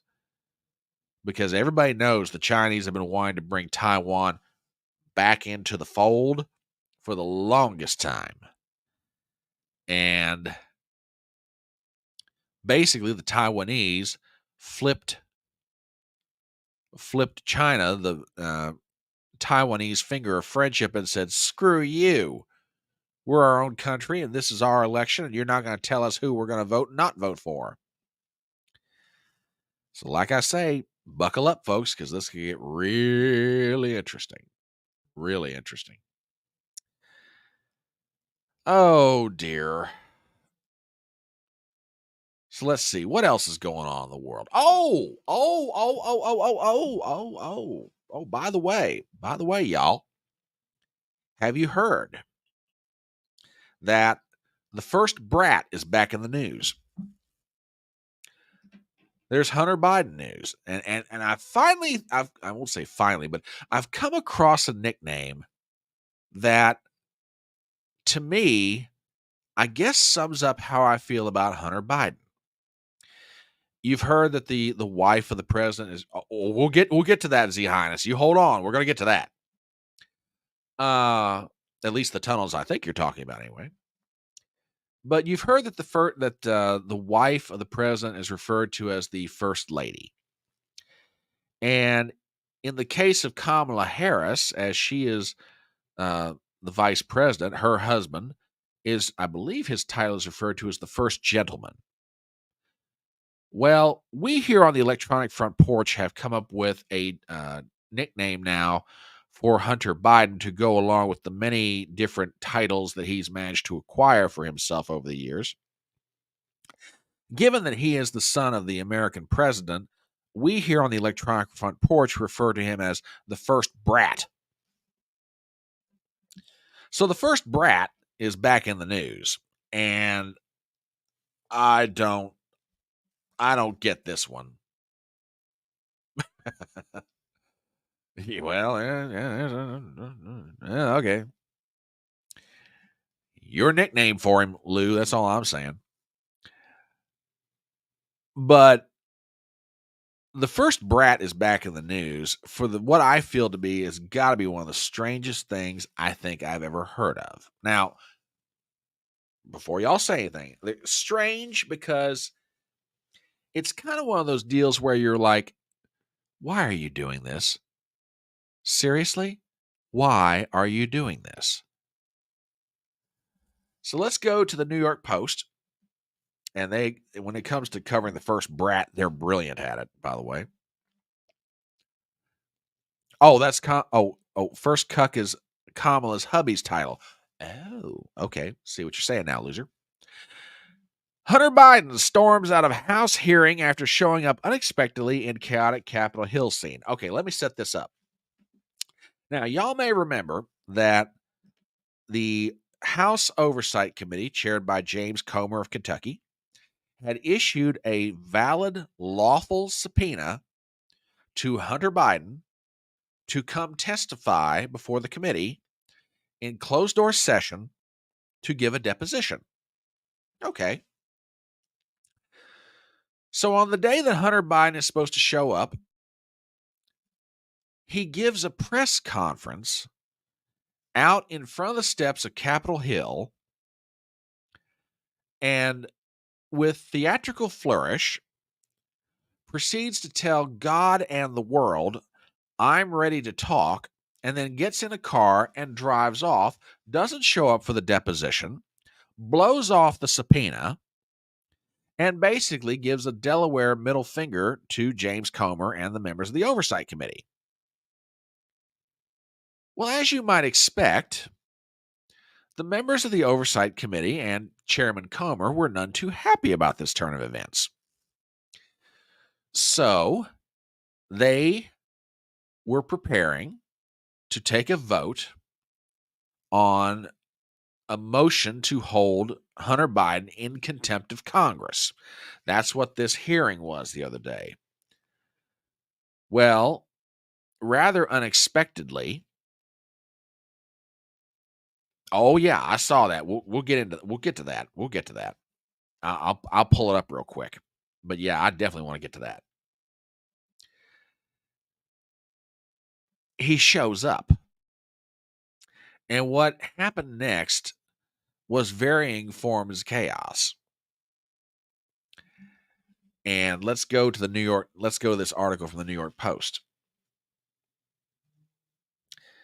Hunter Biden storms out of House hearing after showing up unexpectedly in chaotic Capitol Hill scene. Article written by, who wrote this thing? Stephen Nelson. Now you see him, now you don't. Hunter Biden triggered bedlam Wednesday with a surprise and brief appearance at a House Oversight Committee hearing where members were debating a resolution holding him in contempt of Congress. The first son, no, he's not the first son, he's the first brat.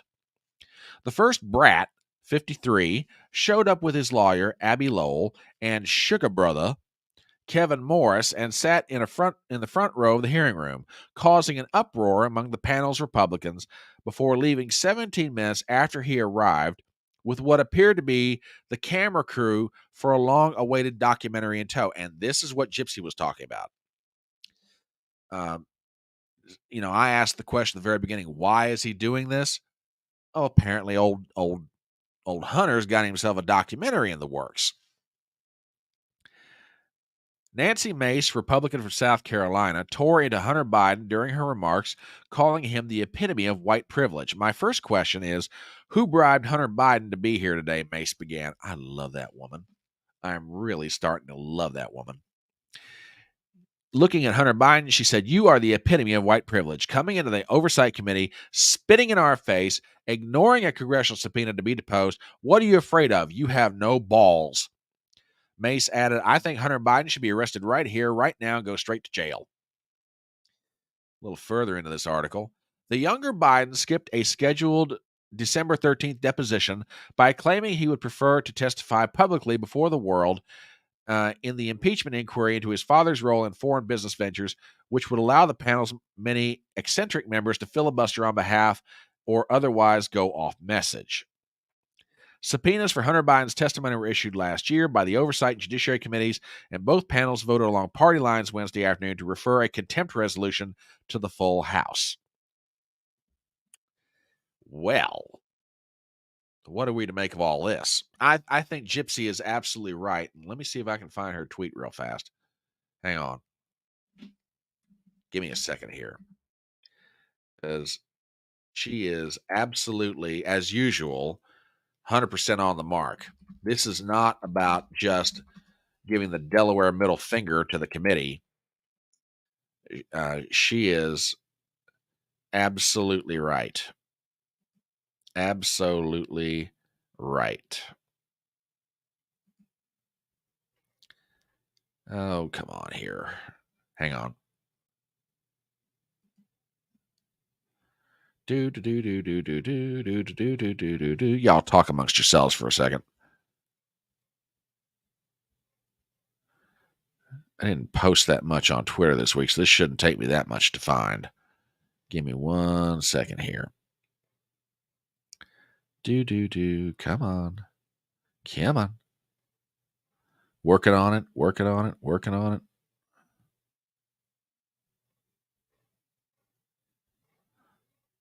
Just about there.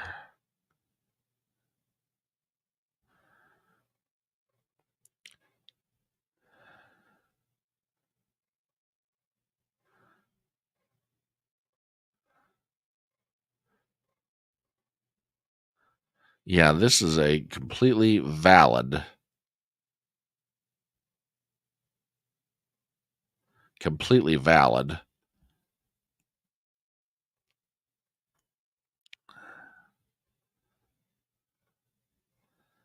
reason.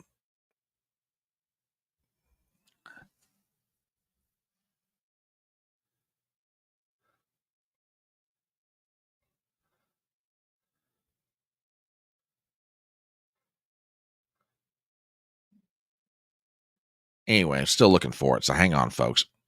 Anyway, but you get the idea. He's out there hawking a documentary. He's filming stuff for it, which is otherwise absolutely ridiculous. I mean, totally and wholly inappropriate. But the part that cracks me up the most, yeah, and Sugar Brother is the documentary director. There's a kicker for you. Absolute, I mean, just incredible. The stones on this guy. He is amazing. I mean, I'll give Hunter Biden that much. I'll give him that. He is absolute. Here it is. Here it is. Sorry about that, folks.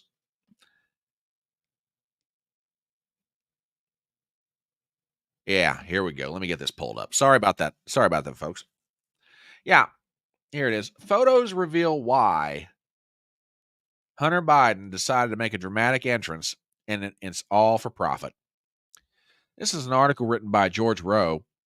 Republican firebrand Nancy Mace of South Carolina sent a withering rebuke to Hunter Biden's way on Wednesday. Mace's comments resulted in Democrat Jasmine Crockett of Texas scolding Mace for using words that were reserved for those of a different party and different race. Well, maybe it wasn't a bribe, but it was for profit. Referring back to Mace's comment.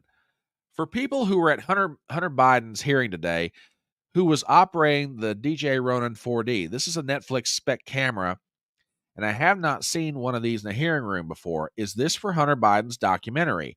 Did Hunter Biden disrupt an official proceeding of Congress to engage in for-profit endeavor? Oh, wait! Oh my gosh! Hold on! He disrupted an official proceeding of Congress? Does that make Hunter Biden an insurrectionist? Well, we're going to charge everybody else with it and call him an insurrectionist. How come he's not one? Dad burn it. But anyway, I continue. Hunter Biden and crew entered the contempt hearing yesterday, reveals the guy with the Netflix spec camera perfectly positioned for the, quote, hero shot of the smartest crackhead Joe Biden knows. At a certain point, the evidence becomes overwhelming. And yeah, you can see the pictures here. This is a very specialized camera, apparently, and this guy's filming old Hunter everywhere he goes. Man, is he wearing a West Virginia University hat? I don't know. Could be. Yeah, there's Sugar Brother right there. He looks, he's a real happy soul. Jeez. So yeah, the first brat's back in the news. Now, as if all of this weren't bad enough, try this on for size, okay? Try this. The next day, or it may have been Friday, but I'm pretty sure it was the next day, Hunter Biden sends out a message to the Oversight Committee and says, well, if you issue another subpoena, I'll be happy to come back in to give testimony. Let me say that again. Hunter Biden makes the statement, if you issue another subpoena, I'll be happy to come back in and give testimony. Tell you what, the stones on this guy, absolutely amazing. First of all, if I'm James Comer, I'd tell him, take that idea and go pound sand with it.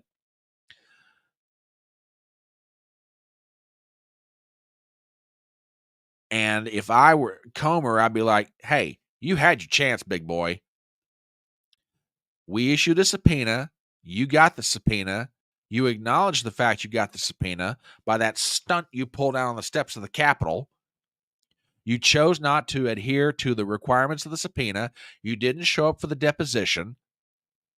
Play stupid games, you get stupid results. Well, maybe stupid results is not the best way to say it, but there are consequences. You get the idea. If I'm the House representative, I hold him in contempt. I'd first thing Tuesday morning. First thing Tuesday morning, vote on contempt. I did hear about the reporter who asked him what kind of crack he prefers. That was funny. So yeah, you got that going on in the world. Unbelievable. So yes, the first brat is back in the news. So let's see what else goes on. I got a couple of more stories here. And I said at the beginning, I said last week that we are now going to have a flexible third hour, and it looks like we're headed for that. So I understand if people have got to go and do things, I get it, but we're going to be here for a little while longer. I got 2 or 3 more stories to get into, and then we'll wrap it up for the day. So if you're still here, and if you just happen to drop by, my name is Brian Trippett. I'm the Front Porch Conservative. We're on YouTube, we're on Rumble, we're on Twitter. Glad to have all you here. Let's get into this one, and then we'll wrap it up with a kind of a funny, not so funny story for the week. And this kind of goes back to something that Gypsy was talking about a little earlier in chat, that Lloyd Austin was operating, this strike in Yemen from his hospital room. Well, glad to know he was doing that, because for a little while there, we weren't sure where Lloyd Austin was. And if you're wondering what I'm talking about, and it almost seems like this is like old news now, but I think it's still worth talking about. Did you guys know that for 3 days, Joe Biden was unaware that his defense secretary was in the hospital? Yeah, totally unaware. And to go back, yeah, I'm with you. Don't issue a new subpoena. First one's still good. Either make him come in and testify on the basis of that, or just go ahead and vote him in contempt. I say vote him in contempt. Screw it. I'm done. I'm done fooling around with him. If I'm James Comer, I'm like, no, you're done. You had your shot. You messed around, and now you find out. But that's just me. I'm not nearly as gracious as James Comer. But anyway, yeah, for 3 days, Joe Biden had no idea his defense secretary was in the hospital. Now, for those of you not really, or maybe you're not familiar with this story, it's got some layers to it, which nothing really complicated, but it's got some things that have come out after the story broke that really, I got some questions. I don't know about anybody else. The story goes like this. The defense secretary, Lloyd Austin, checks into the hospital, presumably Walter Reed. I'm pretty sure it was Walter Reed, around Christmas for, quote, elective procedure. Now, hold on to that expression, because it's going to get real interesting. So he's in and out in 24 hours, according to every timeline that I've seen on this. Matter of fact, let me find it real fast. Yeah, here it is. Yeah, here we go. All right, let me pull this up real fast.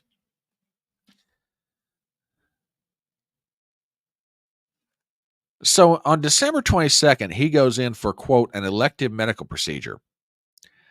He's out on the 23rd. On the 1st January, New Year's Day, Biden holds a call on what's going on in the Middle East between him, Austin, and Blinken. Apparently, sometime after that call, and I'm saying apparently, I'm giving some assumptions here. Austin has very severe pain and goes back to Walter Reed. Now, go a little further into this timeline. Austin transfers some of his authorities to his deputy, Secretary of Defense. He notifies the chairman of the Joint Chiefs that he's in the hospital. The press secretary, Austin's chief of staff, and the senior military advisors learn Austin's in the hospital. On January 4th, the U.S. conducts an airstrike in Baghdad, and apparently this is something they had already worked out before Austin went in the hospital. Okay, fine. Age is one little problem. Austin never told anybody, or more particularly, never told the White House he was in the hospital. As a matter of fact, he never even told the Deputy Secretary of Defense that he was in the hospital. She knew that he had transferred some of his authorities to her, which apparently, according to all the news articles I've read, was somewhat routine, but she didn't know why he was doing it. So go a little further into this timeline. Armed Services Committee is informed. Now here's the kicker to it. Watch this. Defense Department Chief of Staff notifies the Press Secretary of Defense and the White House Austin's in the hospital. In other words, he's in there for 3 days, and the White House is unaware of this. There's an article, and I'm not going to bother pulling it up, from Politico, where apparently Jake Sullivan is the one that walked in and told Biden, Mr. President, Lloyd's in the hospital. What? Now, people were like, did the White House staff know and they didn't tell Biden? And, somebody apparently who is pretty familiar with these things, like, there ain't no way that happened.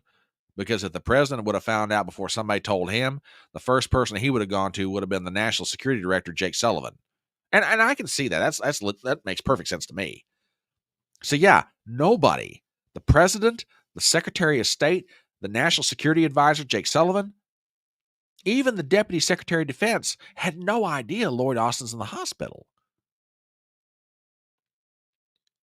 Now, Austin's defense in all this is, well, it's a private procedure, and I was trying to maintain my privacy. No, buddy, no. You don't get that option, not in your job. Not at all. I mean, look, here's the way I come down on this, just for what it's worth. And I said this in my video. I can understand the desire on the part of Lloyd Austin, or any person for that matter, who's going through a medical procedure or a medical problem. You want to retain your privacy. I get that.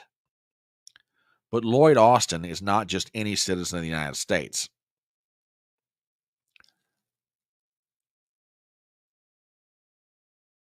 He is the Secretary of Defense.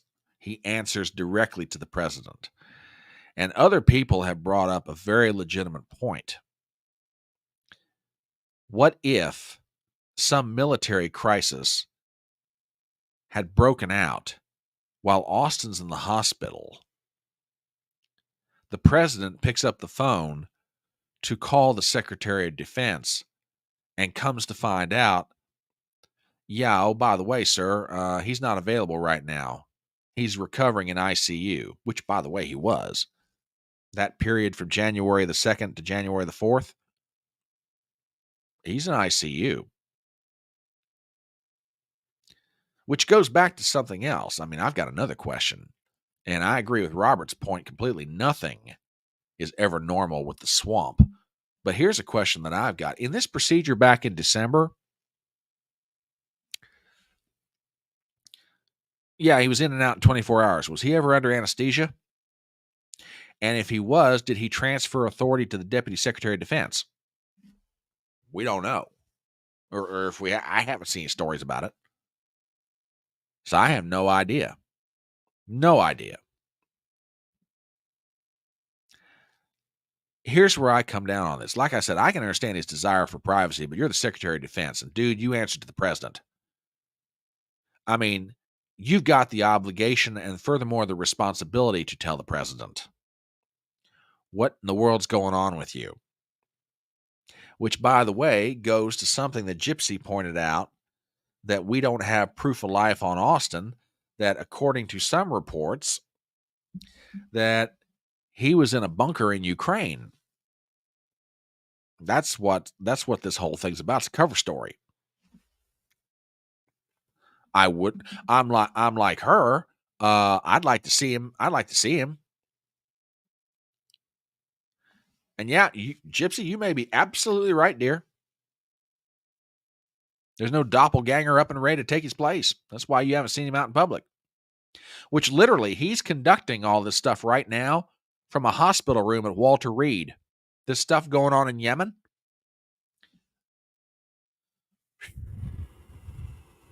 Oh boy. But anyway, I respect his right to private. I mean, his desire to want to keep this private, because it turns out what he had is colorectal cancer. Let me say that again. He has cancer. And, goes without saying, I wish him the best. I hope he recovers, etc. But dude, you should turn in your resignation to the president right now. Because you just violated trust. And most certainly you violated chain of command. Because if something hot would have broken out in the world while you're in ICU, the president doesn't know it. He turns to you to either get you to do something or get your counsel on something. You're not there to give it to him. But of course, Biden's not going to get rid of him. Biden's already said he's going to keep him as Secretary of Defense. But I'm sorry. This were any other administration, particularly a conservative Republican administration, there'd be people screaming for this guy's head. Now, I'm not trying to get partisan about it. That's not my point. When I say I want his resignation, it has nothing to do with being Democrat or Republican as far as I'm concerned. It's like I said, you violated trust. You put your desire for privacy above your responsibility to the president and more particularly the nation. You're done. As far as I'm concerned, turn in your resignation. Yeah, exactly. And Robert, that gets to an absolutely great point, and I'm glad you brought this up. His first responsibility is to tell the administration, okay? Now, how the administration wants to handle this, that's a whole other issue. But Lloyd Austin in that moment had one responsibility.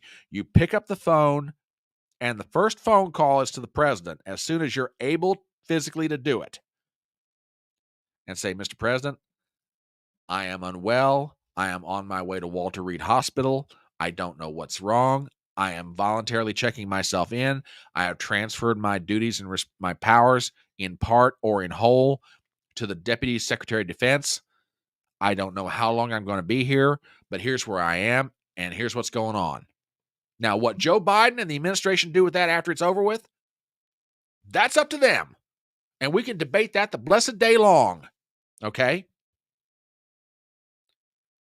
But he's got the responsibility to tell the president, I'm incapacitated. I cannot perform my duties right now, and here's who you need to talk to while I'm down. Yeah, I'm like you. I'm surprised they admitted it. But then again, they couldn't really not admit to it. I mean, not that, I would have put it this way. I would have loved to have seen the look on Joe Biden's face when Jake Sullivan walked into the Oval Office or to the residence of the White House and informed his boss, the president, that Lloyd Austin, the Secretary of Defense, had not told him told the president for 3 days that he was in ICU. And Gypsy, you're absolutely right. If this was a Republican Secretary of Defense, they'd have been gone. Private procedure or not. You're absolutely right, darling. Absolutely right. And thank you for that, sir. I appreciate it. I do. Oh, yeah. What do you mean he's not available? Come on, man. Come on. You hear Biden right now. Come on, man.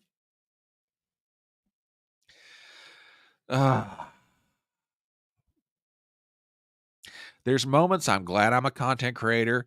And then when I start talking about stories like that, I sit here and go, Mother of God, really? It's like, holy cow. All right. Last story of the day. This one's a little more humorous, so we'll end it on a fun note. Z Highness brought up something a little earlier, and I said I had something on this. Have you guys heard about what's going on in New York City with the Hasidic Jews and the tunnels? This is the craziest story I think I've ever heard of. This is nuts. Yeah, there's something else before we get to the tunnel situation in New York. Why does nobody talk about the fact the deputy didn't know anything from her beach vacation? Yeah, she's on vacation when this thing with Lloyd Austin's going on. She's told, by the way, you're going to have transferred to you some of the Secretary of Defense's responsibilities and powers, and yeah, you're kind of on the clock. You're on the clock for some stuff. So just be aware this could kind of, but never told why. And CBS News reported she had no idea he's in ICU. So yeah, there's a whole lot of reasons why Lloyd Austin's butt ought to be out of the job. Woo! Yeah. Okay, we'll get to that, Robert. Hang on. I'll get to it. All right, let's get into this thing. Last story of the day. Check this out. Brooklyn synagogue tunneler says excavation was done to send message to geezers to expand crowded holy site. Well, let me get the other story here. Okay, here we go. Check this out. Brooklyn synagogue forced to shut down after radical students' secret tunnel sparked safety concerns. This is a story by Craig McCarthy and Steve Janowski. This is from Thursday. The city has issued both a partial vacate order and an emergency order for a Brooklyn synagogue complex after the discovery of a secret tunnel dug by extremist students of an ultra-Orthodox Hasidic group. An investigation revealed a 5-foot-tall, 8-foot-wide tunnel running about 60 feet beneath a single-story extension directly behind two 4-story buildings at 784 and 786 Eastern Parkway in Crown Heights, the Department of Buildings said in a statement. That extension connected 4 different buildings, the 2 on Eastern Parkway, a structure on 302 Kingston Avenue, and another extension near Union Street, the statement said. 6 renegade members of the Chabad Lubavitch Hasidic movement allegedly dug the secret tunnel with crude instruments and their bare hands without permits or approvals. The city found the illegally excavated passageway undermined the extension above it and the single-story extension above the Kingston Avenue building. The findings led the city to issue a partial vacate order for both buildings due to structural stability concerns. Quote, "We've been on site in Crown Heights since yesterday morning to investigate the illegal excavation work found underneath the buildings and its impacts on the neighboring structures," the statement said. As a result of this extensive investigation, we've issued an emergency work order to stabilize the buildings above the tunnel, vacate orders in part of the buildings to ensure occupancy safety, and enforcement actions against the property owners for the illegal work. Holy cow. Oh, okay. Now, this I wasn't aware of. Okay. Well, all right. And in that case, on the basis of this, I take back my word humorous. I apologize. This, then I apologize for my use of the word humorous. But child carriers and high chairs, whoa. Oh, yeah. Now I see what you're talking about. Matter of fact, I think I got some more images here. Hang on a minute. Let me see. Yeah, here it is. This image that I'm about to put up, it's part of a Twitter video. I'm not going to play all of it, but some of this is just holy cow. Take a look at this. Check this out. Let me start this up real quick. Look at this. You literally have somebody coming up out of a sewer grate.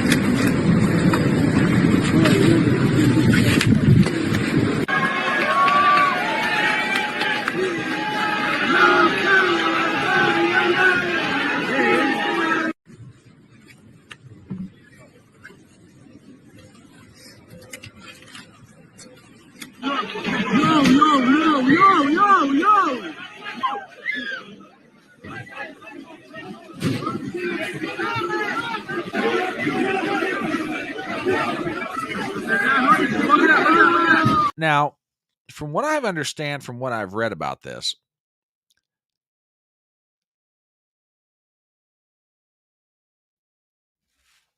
what I've given to understand, the story goes that these 6 students of this Hasidic sect were mad about the fact that the elders of the sect were not moving quickly enough on getting this underground connection done, the permitting and the construction work and the everything else. They just took matters into their own hands. However, and Gypsy does point out something valid. Can somebody explain to me why we've got baby high chairs in this tunnel?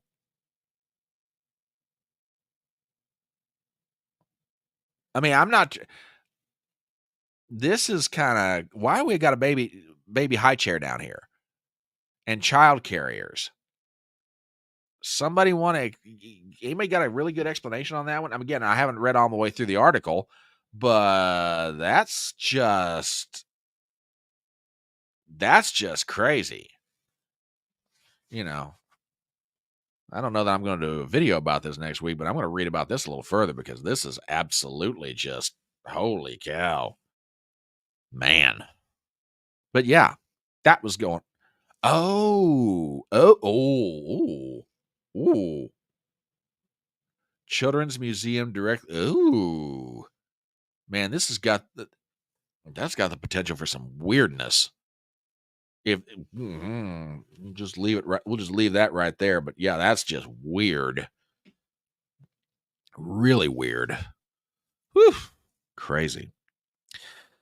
Well, anyway, folks, that's what I've got for Front Porch Brunch today. It's about 12:45, so we didn't get too far into the flexible third hour, but enough to get finished up what I wanted to finish up. So we're going to be back next week. Like I said, Monday night, we're going to be covering the Iowa Caucus. Myself, Ruben, Christopher Haynes, Christian Watson. That's going to be a load of fun. I haven't caught up with Christian in forever, and it's anytime I get the chance to talk to that young man, he is, I tell you what, keep your eyes on Christian Watson. He is something special. He really is. So, yeah, we'll be back Monday night. Probably it's either going to be 8 or 8:30 Eastern. I'm not sure yet. I got to figure that out. We're going to have a post Iowa Caucus live stream on Tuesday afternoon.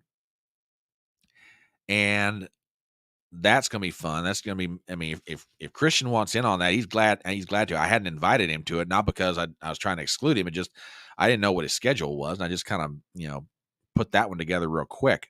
But if Christian wants in on that, we're going to do it from noon to 2.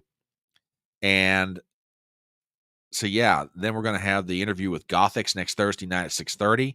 And we're going to be back next Saturday morning. So, yeah, it's 2024 is shaping up to be one heck of a year for the electronic front porch.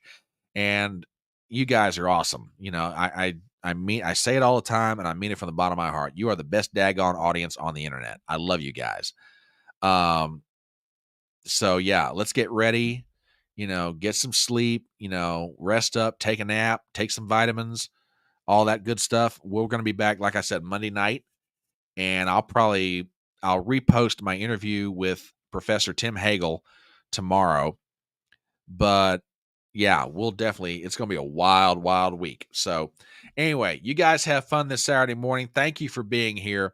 And remember, as always, the words of that great American philosopher, Tom T. Hall, when he said, "It's faster horses, younger lovers, older whiskey, and more money." We'll see you later.